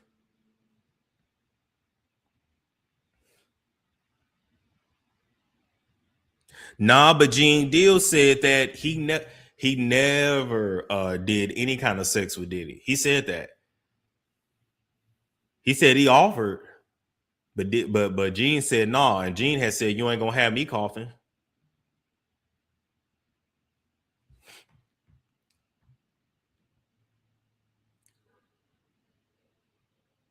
Yeah. Oh yeah. Yeah. Trey Songz is getting all day long. Yeah, I think I did talk about that on the website. I did. Yeah. We'll get into more of that over there too. You know what that coffin is. You know what that means. And if it was Gene Deal, they would have said that in the description. Here's why I don't think it's Gene Deal. Gene Deal is he is light skinned, but Gene is 6'8". I've met Gene. Gene came to my apartment. I've met him in person. It's not Uncle Gene. I don't believe that. No, Gene is 6'8". When you describe somebody that's 6, that's the first thing you said. It would have said Diddy and a very, very tall man, a very, very big man. No, that would no.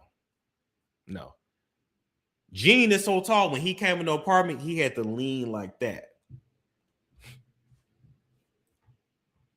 Yeah, Gene is very tall. Yeah, and they don't even seem like Gene to go for that. He ain't that kind of he ain't that kind of dude. So you said maybe was it Wolf? Well, let's see when did Wolf get killed? When did Anthony Wolf James die? Or Jones, one of them. Oh, Jones. Nope. Wolf died in 2003. It wasn't Wolf. It wasn't Wolf. Wolf died in 2003. This would have happened in 2005. Yep, the Kevin Hart too. That party with a girl hair caught on fire. Yeah. Now we got to go back through all that.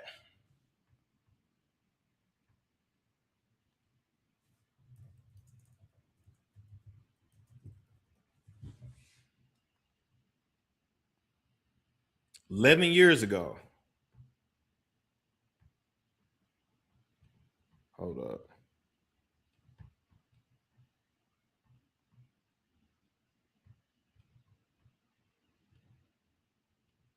And I have to. First and foremost, I'm not getting in the bed. Shouts out to him and what he did. I'm just gonna, if we can, let's just put the camera a little this way, just so we're not. I don't want my shot to even I don't want it to come close to the bed at all. So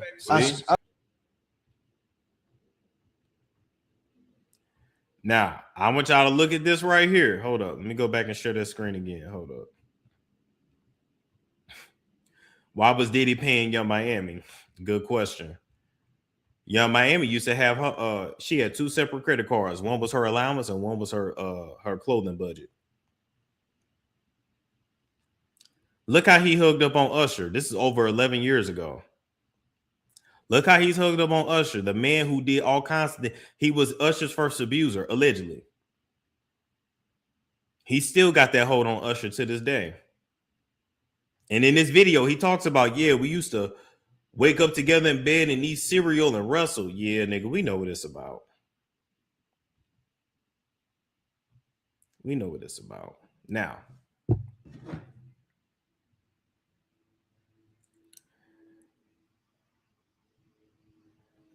oh God, this new update is ugly on iOS. Oh, it was Usher's house.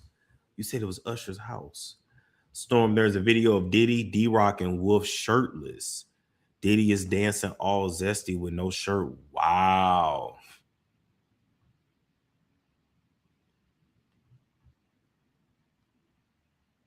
Wow. And French too. Yep. He wanted to get Terrence Howard too. Yes. Oh, you said Kirk's lawsuit details. That's another one. And we got to do Clayton and Kirk's lawsuit with Diddy. And we got to do Clayton and Cassie.